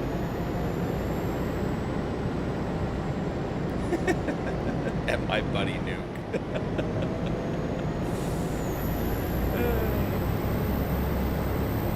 You mess with the Nuke, you get the Nike, right? Or something like that. This harvester is going to get me in trouble, guys. 3,000 horsepower. Not only did I get talked into harvesting parsnips and buying this Xbox user, which I can't use. So the base game AI doesn't work with the root crop harvesters there, Raccoon? I swear it did in 22. Now again, it could have changed for 25. It could be totally, completely different. But I swear it did in 22. You can use the base game AI. Alright, favorite part of the night. Let's see if it's going to work. All clean. What's my favorite crop to harvest? Good question. I handles pretty well for flying down the road. It does. Nuke says he's gotten the base game AI to work with the root crop harvesters there, Raccoon. So I don't know. Maybe it's a weird setting. If you checked the headers, like on the Colossus pack, they're not all the same. Maybe you have the wrong header for the wrong crop. Maybe it's not like a AI thing. It's like a conflict with the actual crop you're trying to harvest. I've had that issue. When the Colossus pack first came out, I thought that all the headers were the same, but you have different ones for different stuff, different things. Oh, Nuke on PC. Okay, I spoke too soon. My favorite crop to harvest, Tommy, that's a good one. I like all the cereal crops. I like the big headers. I like doing straw. So your wheat, your oats, your barley. With Yose's extended straw crop mod, you can get more out of stuff like canola and soybeans. So I would say anything with a real style header that does cereal crops is probably my go-to that I enjoy doing. Corn is a close second, but I just like, you know, like a 19-meter cereal crop header, just making a ton of progress, tearing through everything. Feels really good to make that kind of progress. Get him parked up. Oh, I have 1.8 million worth of pig food priced. Okay, I can answer that. Sounds about right. The game AI is so dumb. Yeah, they do freak out. So Bryce, the pig food over here says I have 329,000. Let's take a look. So the pig food recipe we have takes corn, barley, sunflowers, and sugar beet, produces 400 pig food and 100 chaff. We have, yeah, 329,000 liters of pig food. So we set up in maybe the second live stream. We set up these two greenhouses. These are the extended greenhouses, and they do extra crops. So in this one, we're growing barley and corn, and in this one, we're growing the sugar beet and sunflower, and that is being sent directly to the production silo over here and producing pig food. So that's what's going on there. I didn't see the 1.8 million. Oh, maybe one. Oh, okay. Yeah, Bryce, I'm with you. I'm slow on the uptake tonight. I got you. 1.8 million in pig food. So 329,000. We have it in the silo. We just set up the greenhouses to get going because we didn't have fields to do it. We're not selling it. So it'll hang out in there. They're Mike's pigs. We're just doing them for him. And we were supposed to have a bunch of them, and we ended up with 6. And then the one died the first night. So it's not going well with the pigs. We'll put it that way. He lives in Nebraska, so I always joke that he must love growing corn. Yeah, we drive cross-country a couple times a year, and Iowa, Nebraska, coming back in the fall and in the summer, there's corn absolutely everywhere. Can't believe it's not carrots.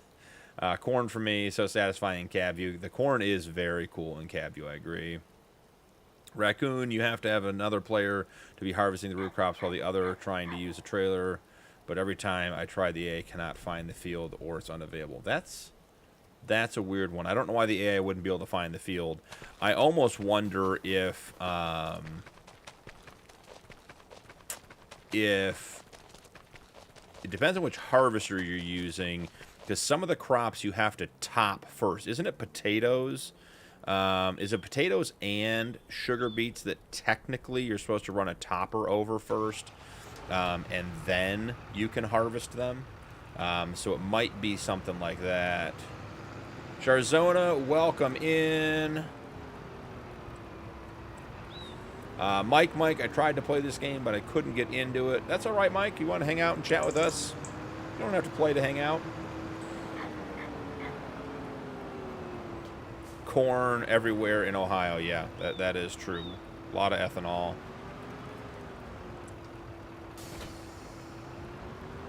Gonna loop around. I'm trying to clear out this area. We have 529,000. We may as well put in a real serious, like, big style shed, modern shed to put some of our big equipment in. So let's get this guy parked as well. Are we going to be smart about this? No, we're not going to be smart about this. Where is the pot? You're supposed to go on the end, so there's no way it should be heading down that way. Let's back it up and see if we can get it to catch the right node on the path. No, we're not cutting through. All right. The Pottinger is going to be a pain. We're going to have to loop it around. It's getting, the nearest waypoint is pulling it into that first bay instead of letting it go where it's supposed to go.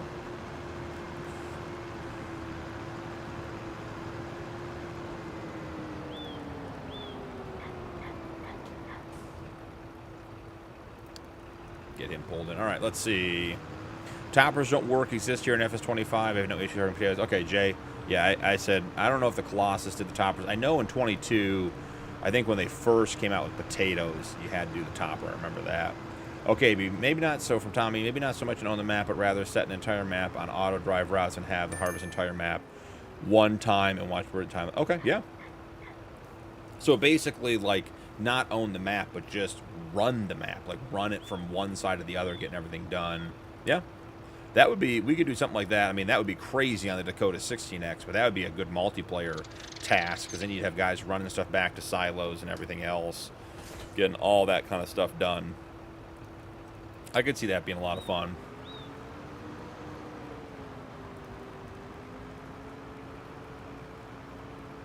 Secondary routes for the parking, Mike, is...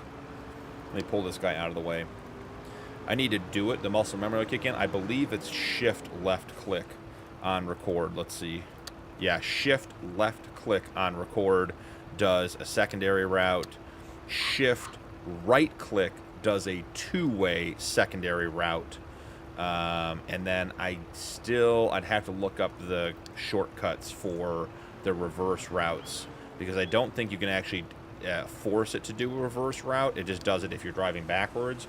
But if you need to connect or extend a reverse route, then you have to, I think it's right shift, left click to make a reverse path. So if you're connecting a reverse path to a, say, forward moving path and they got disconnected or you need to extend it, that would be the other option there. Even if it's just for the one moment of total chaos. It would be total chaos to manage a whole map like that. It would be absolutely ridiculous. All right, one more trailer out of the way, and then I think we're going to try to place something over here. Something big, exciting, fun, not a carrot field. All right, disconnect there. Let's drop that tailgate so we don't catch it on the gooseneck coming out. Pigs, I will leave that trailer in there as a disaster when it implodes next, so you guys can see it. And I'll post a picture if I'm not streaming it right away.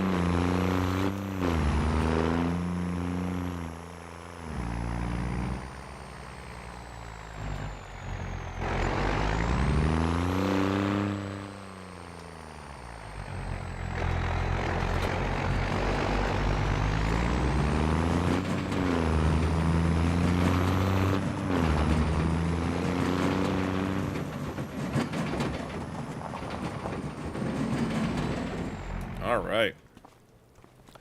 Let's hit it with a quick save before we go throw a building down so we don't end up getting ourselves into too much trouble. Then take the pick for the crash. Yeah, absolutely.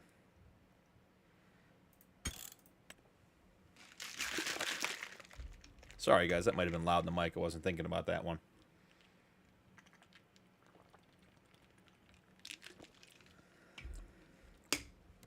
All right. Let's find a shed to put down.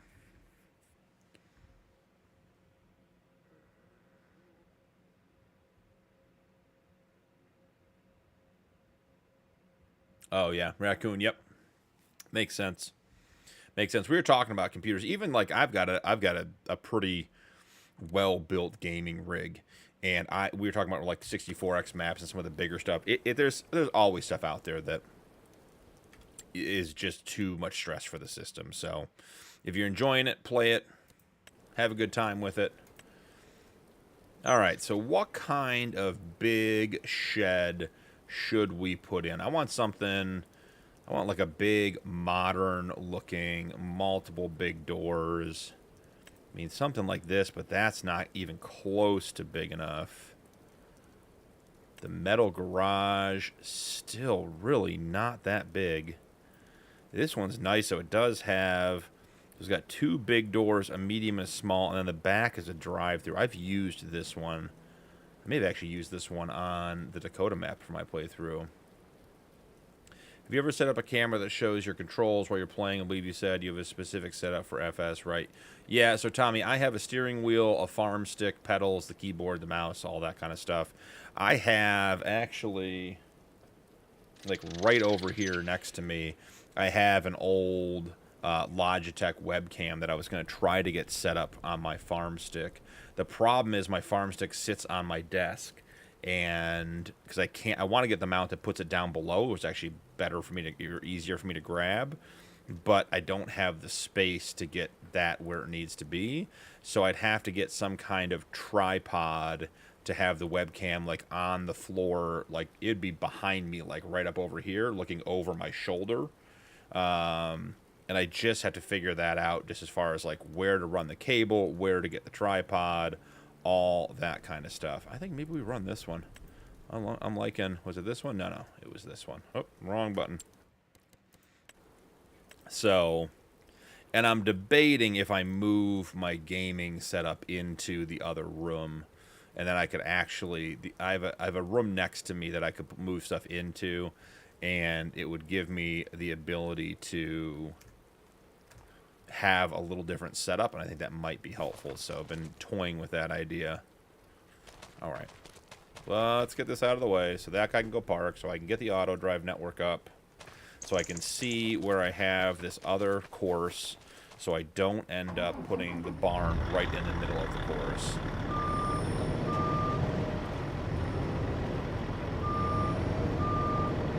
Yeah, and Mike, that's my expectation. I think it's going to be much nicer, because mine's like on my desk next to my keyboard, so it sits up, so I'm reaching up to use it. But I just don't have the space in front of my desk to put that down. It would be right where I walk through, and it would just be a nuisance. So, all right, so looking at the auto drive course, we want to have enough room to pull everything in. Almost wondering, should we put it like this and have it come down the other side here, and then the big trucks could pull straight in along the back and come out and turn that corner, and then we could have room in front? I'm sort of liking that setup right there.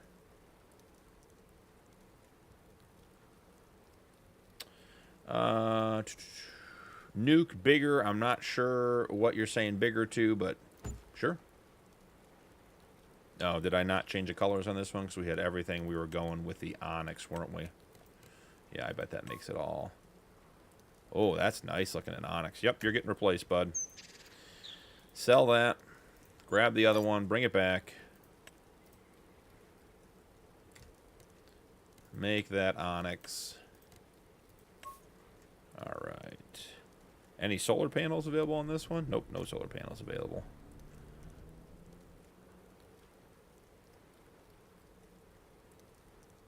All right, I think, yep, that's the spot right there. That 50K one just above the one you were trying is very large. Oh, it is huge. Wow. Oh, then maybe we do this. Maybe we could do both.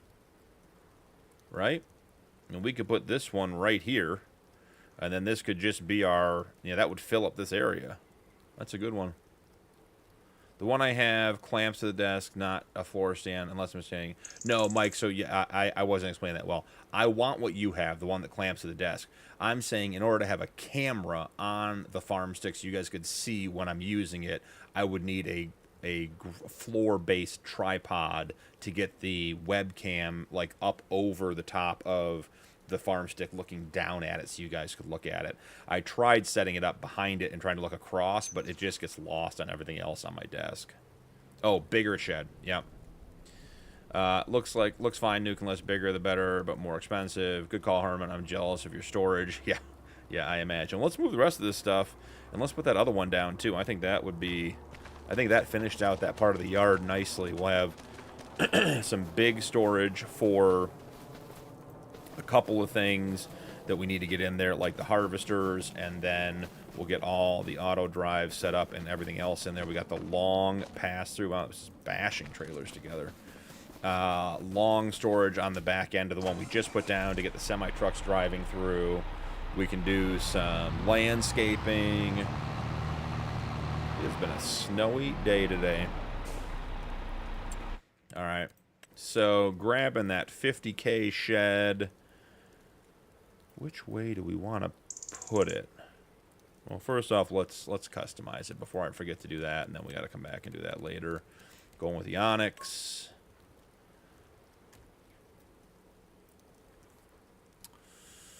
I have that shed on my backcountry playthrough. Can hold 2 big buds easy. Wow, that's crazy. Isaac, welcome in, man. The Alps. We talked about the Alps today. That is the old Erlingrat conversion for FS25. That is a cool map. I had a big grass silage sheep playthrough on that on FS22. Does that count as a crash if it's with super strength? That counts as 2 crashes, technically, Hig. Hercules, welcome in, Isaac. Yep. All right, let's see which way we want the doors on this to face. This way would be nice, because then the covered part we could drive through would line up pretty well. We're going to have... I'm going to have the tractors backing into this shed on the left. So I actually think we want it like right in here. So let's see, right we're going right there. Perfect. All right, so quick bit of softening. Make sure we have no edges that are a problem. Hit it with some gravel. Make sure we're all lined up with everything in here.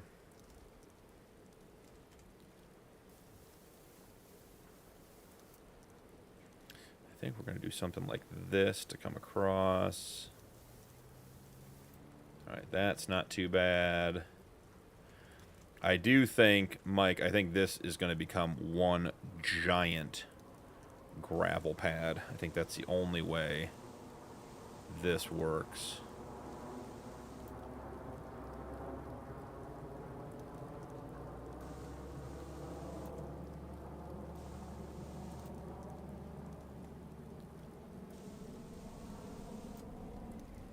And then how are we going to access this gravel pad? I think we come in, I think we have a pull out right in here. Pull out right in here. Soften those up a little bit. Have the same thing on this side, but we'll pull it out past the barn. Okay. Raccoon, the Xbox mod hub needs to set up their game. I wish there were super strength, easy up. Yeah, all the script mods, those are always going to be PC, unfortunately. Mike, you're getting closer to the over. Biggest betting lock in history. Love it. Isaac, you just missed. We just went through the TLX fender and what was that? The bumper pack? Is that what the other one was called? We went through that. That worked really well. The only thing that we couldn't get to work, or I couldn't get to work, was the winch didn't seem to really want to connect to anything, and that may have been operator error on my end. But that pack looked really, really nice. All right, so we know this is now going to be the course. Oh, right into the field. Is that a crash counter, Hig? Yeah, they have to, Mike. I had them on the green, the main line here initially, and I couldn't get straight enough on to them to make it work. So now we're going to do something a little bit crazy. We're going to get a little bit wild tonight and put some fences in, which is always a bad idea. So, but we're going to do it anyways. We're going to live dangerously.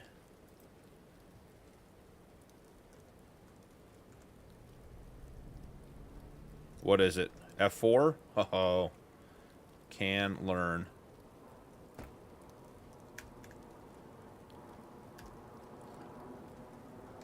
Oh, I wanted to tell you guys. He's really testing his luck now. BB, welcome in on Twitch.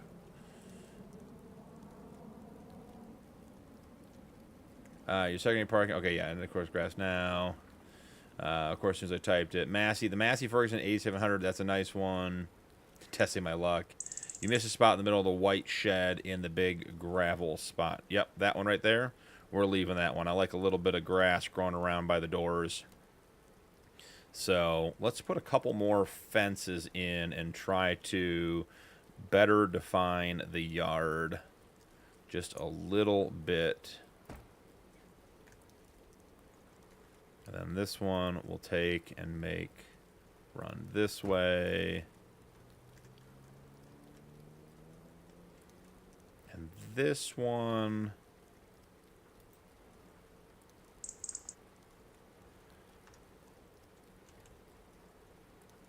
I got a funny story to tell you guys about last night's stream after you guys got off.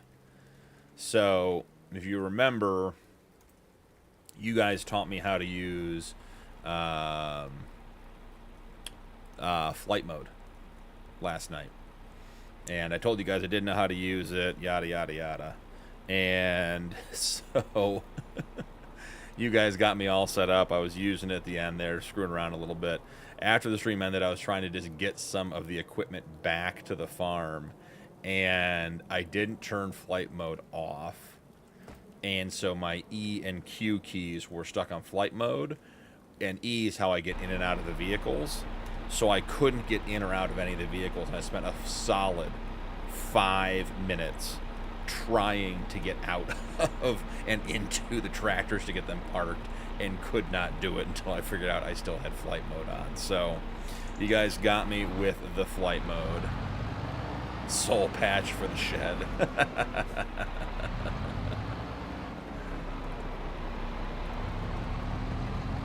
All right. The yard is coming together.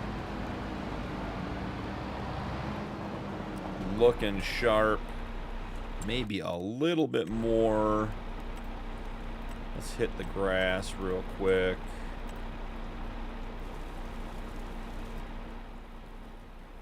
That should all still be grass.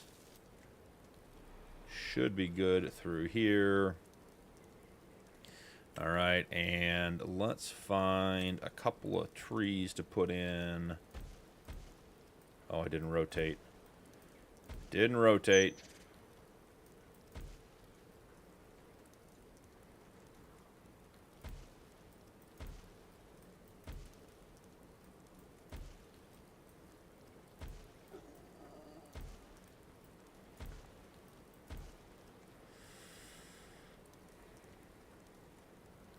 Old Fent getting excited over there. Yeah.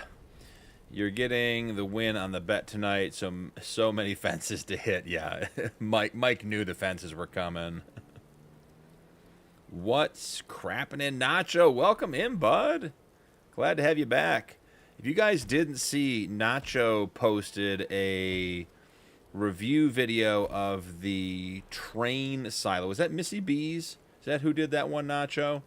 The one that you can put up and it has the ability to put stuff into the train on both sides. Really, number one, great video. Two, the edit. I told Nacho the editing and the stuff on that was really well done too.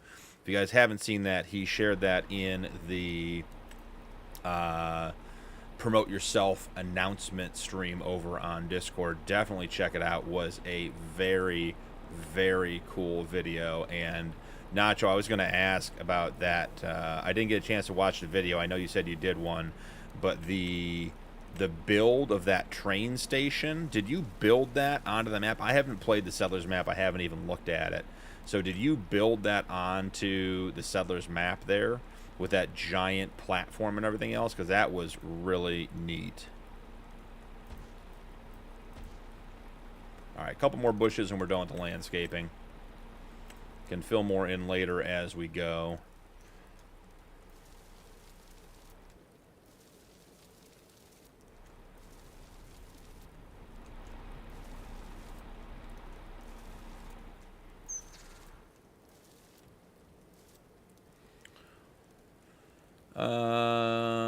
Nacho, okay. You find truck mods. Not sure about that one, Isaac. Now you're only missing a couple of hydro poles. Nacho with a relevant chat without even knowing the Farkey. Yep, absolutely. Nacho, BB modding. Okay, cool. We had a guy who, Nacho, come in earlier and just announced that he had a fart so loud it set off his neighbor's ring cam, and that was the only thing he said the whole time he was here. So we've been trying to recover from that. It was a lot of fun. So, what's crapping in? That lines right up. That was a flat, empty lot. BB mod. Okay, so BB modding did the silo. Got it. She's a great mod author. Absolutely. That was a flat, empty lot. So yeah, if you guys haven't seen it, that video is really cool that Nacho posted up. I encourage you guys to go watch that. You can watch it either in the Promote Yourself announcement channel on my Discord, or go over to his YouTube and check that stuff out. A bunch of 12-year-olds over here. I mean, that may be the nicest compliment we've got. 12 is pretty high. I mean, I think we had 8 years old earlier. So, all right, we have things in places, all kinds of goodness going on. Let's start tucking some things away.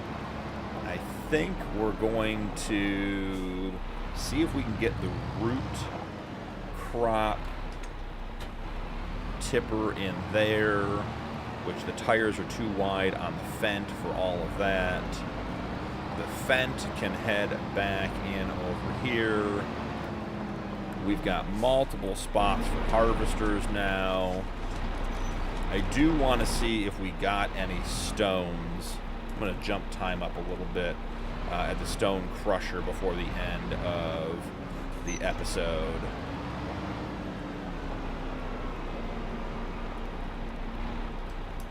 The Fent has to be put in a cage. It's poorly behaved. There's no way we allow that kind of behavior around here. I have not seen the inside of this shed. I want to see it. These giant hydraulic doors, I think, are absolutely amazing. The fact that they exist in the real world and work just blows my mind. Alright, so we got some covered sheds. I mean, I know I'm tall, but that door might be a little bit undersized. Alright, what do we got here? We got a couple of bays. Let all that open up. Check it out. The poor Fent. Don't feel bad for the Fent. The Fent is a problem. The Fent has more hits on the crash counter than anyone else. I thought that was a doggy door. She just loves nature. Yeah, the Fent just really identifies as a hiker. Just wants to be out in the woods, walking around, having a good time. All right. So I think we leave the headers over here in this. We'll do the long shed here and put all that stuff in there. And I think we get the harvesters over into the new big building. Sort of start putting stuff away.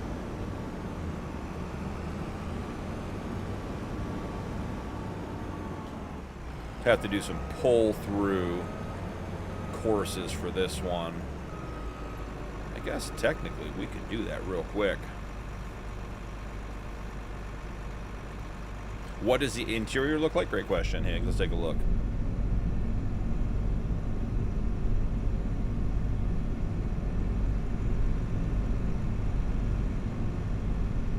I mean, the details are nice. This is the base game one. It's got some nice.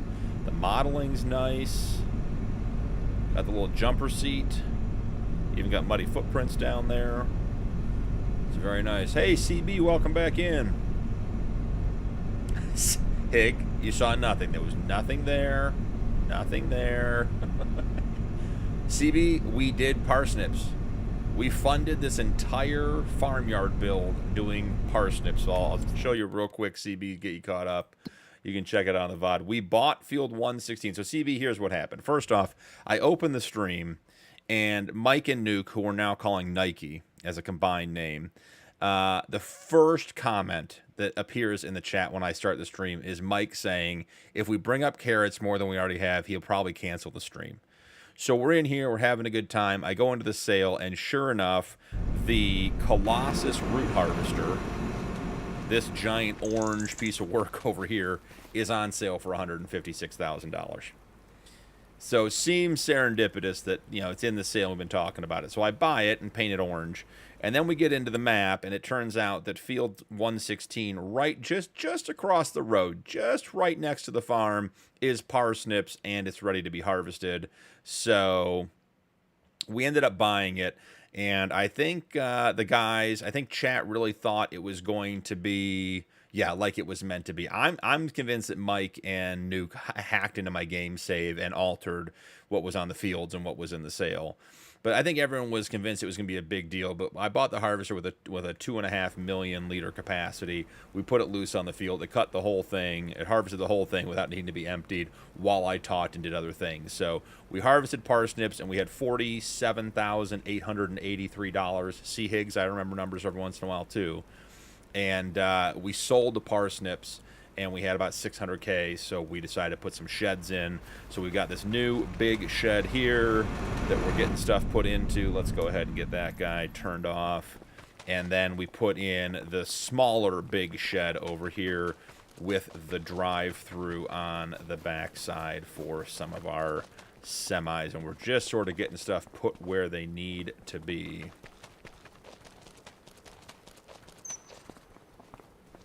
I would never use easy, Dev Nuke says. All right, so you guys, should we put in a quick parking course here? Let's see what we can get going. I'm closing the gates because if I get close to him again, I'll get accused of another crash counter. And right now, Mike is still got the over, but we're still on the under, so perfect. Let's get a couple of these on parking courses. That'll take us to just about midnight, which is probably where I'm going to call it. Not up at 5 o'clock, but I am going to be up a little bit early tomorrow. So what Mike was asking about earlier was the difference in the courses. So the green auto drive courses are one-way primary courses. I guess the parsnips pay cash. They do. Not for long, Mike. Once again, highly confident in my abilities, encouraging me on. So the green courses are one-way primary, free the Fent. The Fent is in timeout, okay? The Fent has not gone off course tonight. It's been relatively well behaved, but it has been a problem. So the green are primary one-way courses. The yellow, gold, or orange, depending on your color palette and how you set them up, are secondary courses. And those are important because if a vehicle can get to where it's going without using the secondary courses, it will. So you don't want to use the green primary or the blue primary two-way courses for your parking routes, because then when you send a vehicle and you say, hey, go to the production or go to the shop or go to the field, whatever it is, it'll try to cut through your parking structures and you get everything crashing and going from there. So have to use, or you want to use, the secondary courses whenever possible. So we're going to come over here. There's nothing to see with those two trailers. There was definitely not an incident with those two trailers. We're going to come over here, and what I'm going to do is put in a two-way course. There's nothing to see there, Hig. Nothing has happened. It's not a rear steer that kicked out on me when I wasn't paying attention. We're going to put a two-way course in right through the middle here so we can get all of our stuff back and forth. So that's right-click on the record button, and we're just going to record basically a straight course through and use that as a connection point for all of our stuff coming in and out of this yard. So then you stop recording. When you come back and you click on the node and you go to connect it, if you use your middle scroll wheel, it will bend the course out for parking purposes. So that works. And then we want to, I'm actually going to drag this one down just a little bit. And then we want to bring this course in so we can get in and out this way. That's done. Auger extension. Costs money. What was it, 12K? Okay, I gotta get caught up here. Let's see. Free the Fent. Yeah. When are you gonna get merch? Hig, that may be beyond my purview. I am not set up for merch. If you guys want some, we could talk about it. Maybe we'll do that as a Christmas present to you guys. You guys could have some merch if you want, but I wasn't planning on doing it. But if there's enough interest, I can always be talked into things. Free the Fent. It yearns for the pole.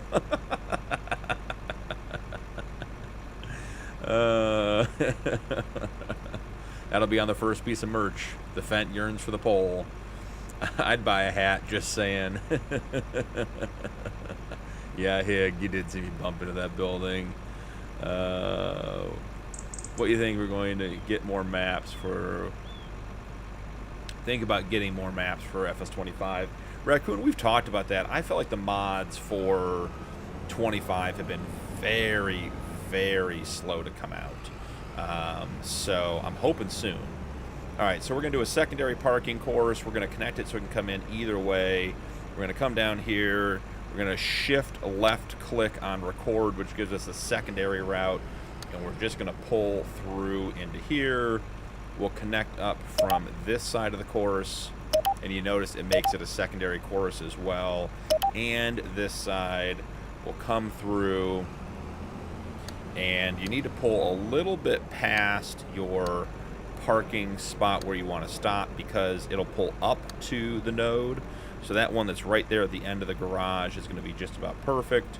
I label all my stuff by what it starts with, and this will be the AF11.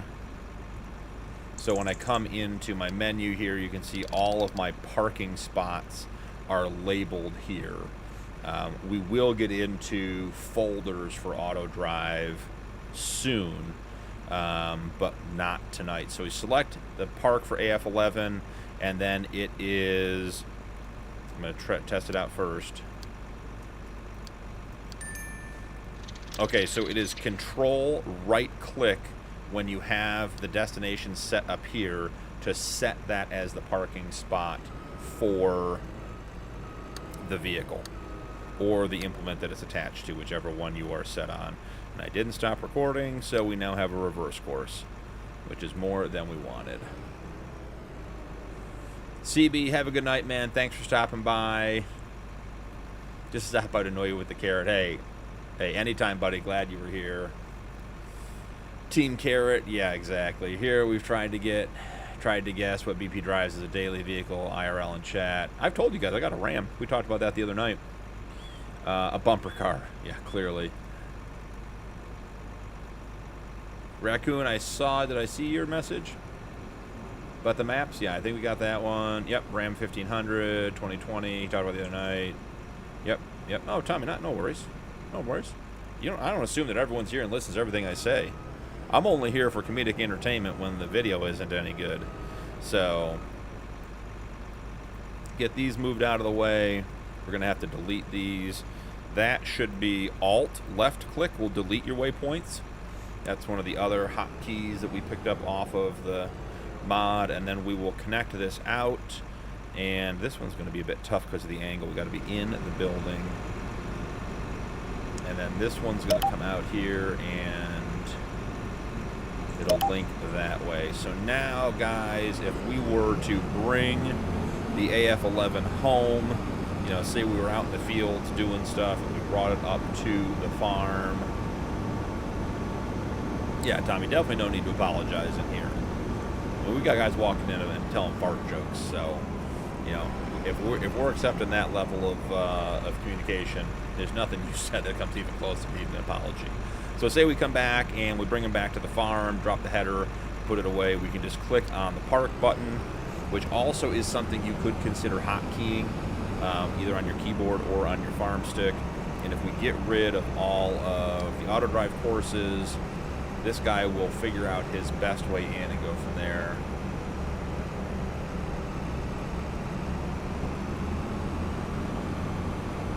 Maybe it's my internet cut out and I just had to connect. Miss you talking about it. Yeah, I'm hoping we're getting more maps, but I was saying that we're very slow to get mods for FS25. And Tommy, no, you didn't do the fart jokes, Tommy. The guy came in and said he farted so loud he set off the Ring doorbell. That was an epic entrance to chat. All right, so there we go. All parked up. That worked really well. The fence still staying in timeout. It's still in prison. We'll do one more. You know what? Let's do one more auto drive course. Let's do a reverse course. And he didn't even crash. Pig, the vote of confidence is so appreciated. I mean, I'm not the one who got the Ritchie grain and feed truck stuck in the field, all right?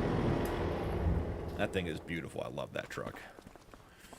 Okay, so let's grab... What are we going to park in with a reverse course? Let's do... Where's the... Hig? Do you see it? It's starting. You see this? It's not fully turned yet, but you notice how it's starting to tip and fall? Look at it move.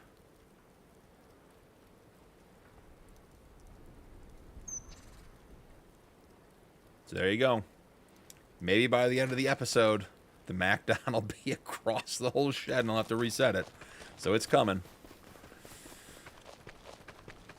Okay, let's see. What's your main use for two-way courses, entrances, and exits? Yeah, so Mike, I use two-way courses when it's too narrow to have two one-way courses. So as an example, let me grab the Dodge and I'll show you. So like this driveway over here, going down from the, or coming down to the street. So right over here. Like, I don't think this part down here is wide enough to have 2 one-way courses. So one, you know, one coming up and one coming down like that. And the issue is, if you do that, if you have 2 one-way courses, the AI, when you set it, won't check to see. They have no idea if the vehicle coming up the driveway is going to collide into the vehicle coming down the driveway. They don't check that.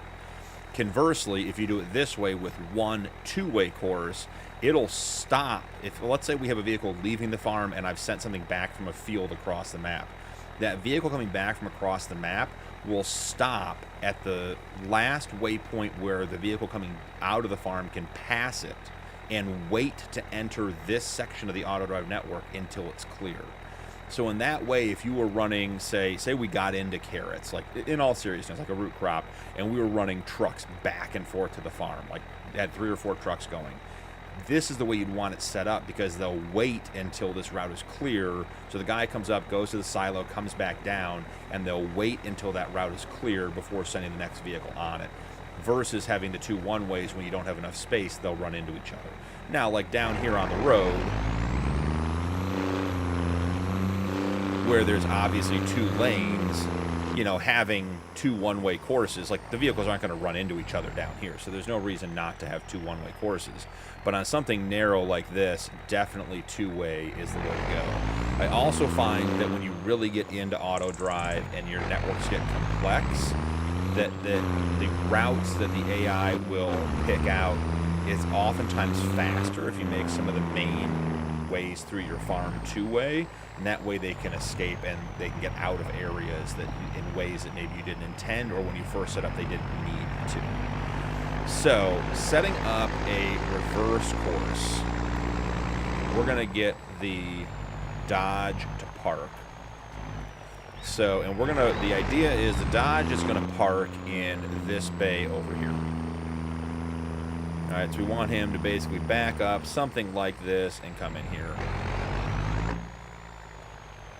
Yeah, you need our header trailers, absolutely, Hig. I actually looked at header trailers today in the mod hub, and there were no good ones.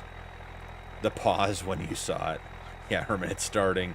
Old MacDon is haunted. The MacDon's going in prison with the Fent if it keeps that crap up. We're about done with it. I could read traffic like that. Such a good mod. Whoever coded is amazing. Yeah, absolutely. I did see the seed planters on that one today, Isaac. Those look cool.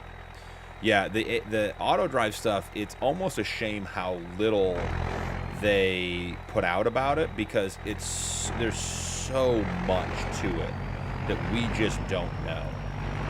So when you want to put in a reverse course, you need a lot of room to get squared up. You do not want to come in and have your course, say, take a very short turnaround. It's just not going to work. So I'm actually going to come from this side. I changed my mind. So I'm going to use one-way courses, one-way secondary courses. So we're going to come in here, and what I want this guy to do is basically, he's going to start here. We're going to use a secondary course, and we need to pull much further up. FS Farmer, morning, welcome in. Do I like Mountain Dew, Isaac? That was a college drink for me. I've been off caffeine for about 2 years now. So no caffeine for me, no Mountain Dew. It was Mountain Dew, then it was Pepsi for a long time, but not anymore. So I'm going to pull way up on this course until I am sure that I am straight. Now look, I mean, that's way more space than you would need to get back into there if you were doing it.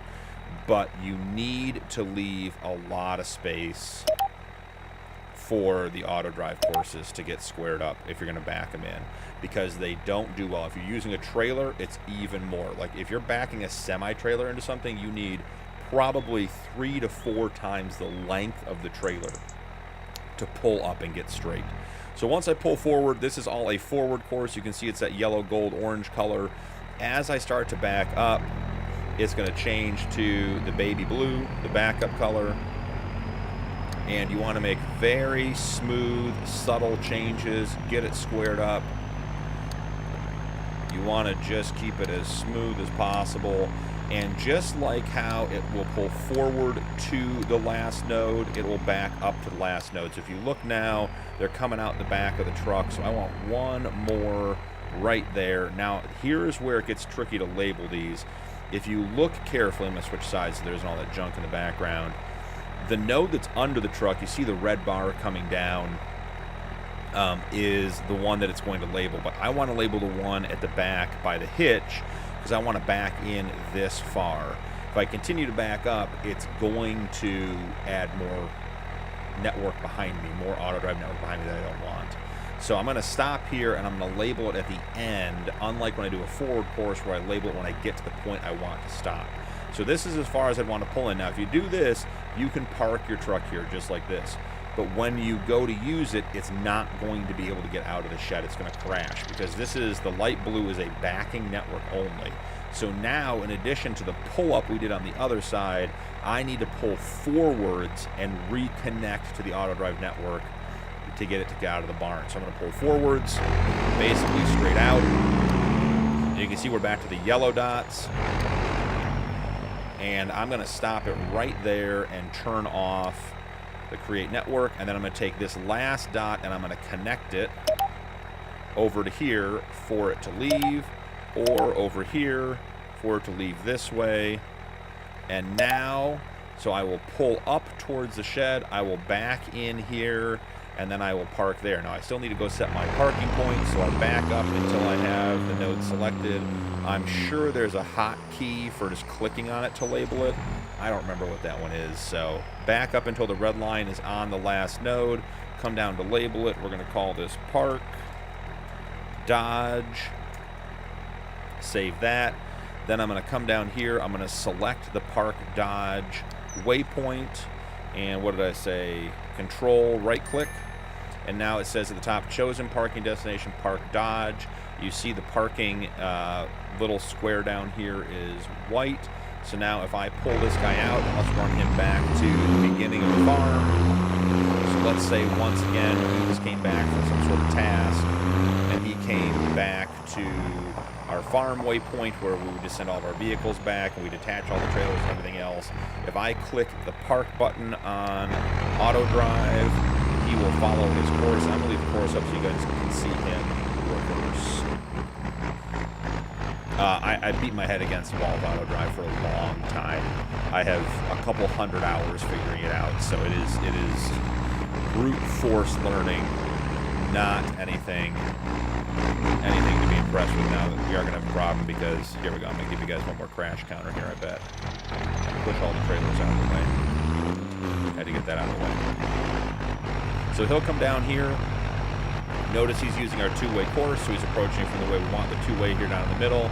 He'll pull all the way up to that front. Now watch, he's not going to get as far up as I did, because they don't turn as sharply. So his angle's going to be not the same as mine when I pulled up. So look, he'll come up here, and look how he's still angled the wrong way. That's why you need a really big pull-up. Then he's going to back up, and he eventually gets squared up. And he'll back all the way up. But it takes a lot of space to do a backwards parking spot. Boom, and he's done. Now, if I hadn't connected that forward, he couldn't get out of here. So I'm going to jump out real quick and just move our root crop trailer so it's not in the way. But now, if I were to cycle to this vehicle, say I was just going through, you know, all my vehicles, like, okay, I need to get this guy, I want to send him over to, you know, I don't know, we can send him somewhere on the farm. But if I come in here and I want to send him to the bale storage, if he was parked here and we hadn't done that forward network back out, he would just start turning directly towards the closest auto drive network point to him, which is likely going to take him into the walls of the shed, and he's going to crash a bunch. So you just set the point. Now he's willing and able to, I'll leave it on so you guys can see. He's able to get out of the shed. You guys can see it. He'll follow one of these two courses that I picked. There he goes. Now he's reconnected the auto drive network. Now notice I don't have any courses going to the left, so he's going to find his way through the network all the way back around until he finds the bale shed. Now, in watching this, obviously I should be putting in a two-way coming out there where he turned right. I should make that a two-way so that everything coming out of the yard can go both directions and not to loop this way. But this is where the network starts to get really, really big. You start to realize all the routes you want to have to get things places efficiently. You're going to have a bunch of stuff. So not always a good idea to run two-way routes. There's definitely times you should. If you run all the places, then you'll have stuff running into each other. The one-way does mean that you run multiple vehicles. So if you think you're going to be at the point where you're running multiple vehicles on auto drive, I would do as many one-way routes as possible so you don't have things running into each other. And boom, now he's at bale storage. So all set and good. All right, where are we at? At 7 now. I told you I give you one more. Isaac, the Rabe, and the multi-drill. I did see those. Those look good. Tommy, that's why I was saying he's a man for auto drive, full map harvest, total chaos. I was saying, who was it Mike? Who are you talking to over in Discord? We're gonna be wrapping up here, so I'm gonna jump over to chatting. Who are you talking to in Discord about the Iowa Plains map? I almost jumped in and suggested to you guys, because I've done auto drive on that map and it's really, really cool on that map. I was almost gonna say open the gate, free the fence. I was almost gonna say on the Iowa Plains playthrough, that would be a map where you could do, oh, it was Rod. Okay, cool. You could do, like, a set of rules on that map would be you could only use auto drive outside of your farmyard and on fields. And then I turned it off for you, Higgs very sensitive about burning diesel. He's saying they go through a full tanker every day during corn harvest. Those fuel costs add up. But you could do, like on Iowa Plains, you could do a playthrough where you have to use auto drive to get anywhere. And you could build a whole road map for a whole road network on the map and everything else, and it'd be really cool. So, hashtag free the fent. Hey, Higgs, a logistics guy. He's got it all down. He's moving equipment all over the place. So, yeah, that was a good little auto drive thing at the end. Lots of fun. Glad we got to do some root crops tonight. That was it was like a teaser. It was nowhere near as terrible as you guys wanted, but we did get a little bit in there. So I'll do a little bit more with auto drive, but probably between episodes just to get some stuff parked so I can get the yard cleaned up. We'll be pushing through. She yearns for the pole. This is why we can't do merch, because it starts off relatively harmless, and by the time we're done, none of us are going to be welcome at Cracker Barrel or Golden Corral for dinner with any BP merch on.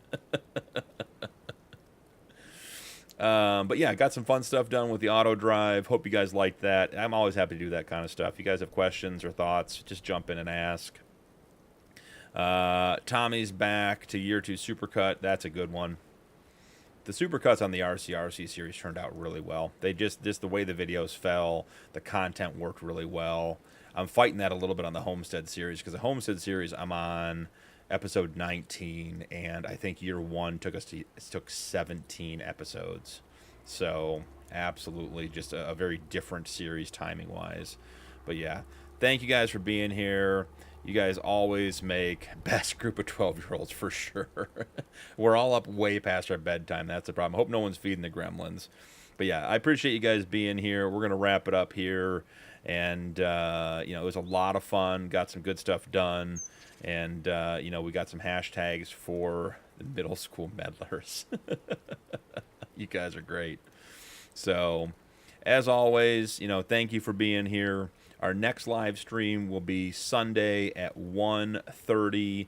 That's what we're sort of calling our European stream, so we can get the guys from over the pond in. Hopefully they can make it. If they can't, no big deal, but it's always great to see them. Yeah, Nuke, 1:30 Sunday Eastern. So Nuke, you're in Cali, so what's that, 10:30 Sunday, and then I'll be posting the schedule for next week sometime this weekend. I am out of town a chunk of time next week, so I probably won't get 3 or 4 streams in next week, but the goal is at least 1, possibly 2 during the week, and I'm hoping to be back in time to do 1 on Sunday. So I'll get that out to you guys once I finalize the schedule. 35 in my knees, 12 in my heart. Tommy, if your knees are 35, I'll take them. I think my knees are about 65, but yeah, absolutely. Raccoon, good night, absolutely. Yeah, Nuke, 10:30. I'm with Tommy on that. Feel that, Tommy. Yeah, thank you guys very much. As always, channel memberships are available. Mike, thank you again for the 5 gifted. That was incredible. I always say at the end of live streams, because there's always questions, you know, the videos you guys see on the channel that say members only, those are the early access for the members. All those videos come out. You guys will never have to pay for videos. You just got to wait for them to come out over the 5 video per week schedule. So don't ever stress about that. But thank you for being here tonight. You guys make these streams so much fun. It's like I said earlier, it's like Discord with a little bit of farming in the background. We're joking, having a good time. You guys are the best, and I love everything that's happened over in the Discord with everybody. Got a great community going over there. If you're not there, check it out. We have Sharzona. Yes, I do have videos explaining Courseplay. I have 2 of them on the channel. Check them out. They're under the... That's a great question. What is the actual title of that playlist? Let's see. I can pull it up real quick. It's right here. I bet someone will beat me to it, but it is under the Farm Sim Guides. There's a basic and an advanced guide to Courseplay. We haven't done anything with the integration for auto drive yet, but that video will be coming. But yeah, thank you guys so much. As always, really appreciate you guys being here. If you're not in the Discord, feel free to join. We have a ton of fun over there during the day. Higgs posted some great videos. We got guys putting together great playthrough ideas. We've got a multiplayer server that's coming together really well. It is a lot of fun over there. So thank you guys very, very much, and I will see you guys in the next one.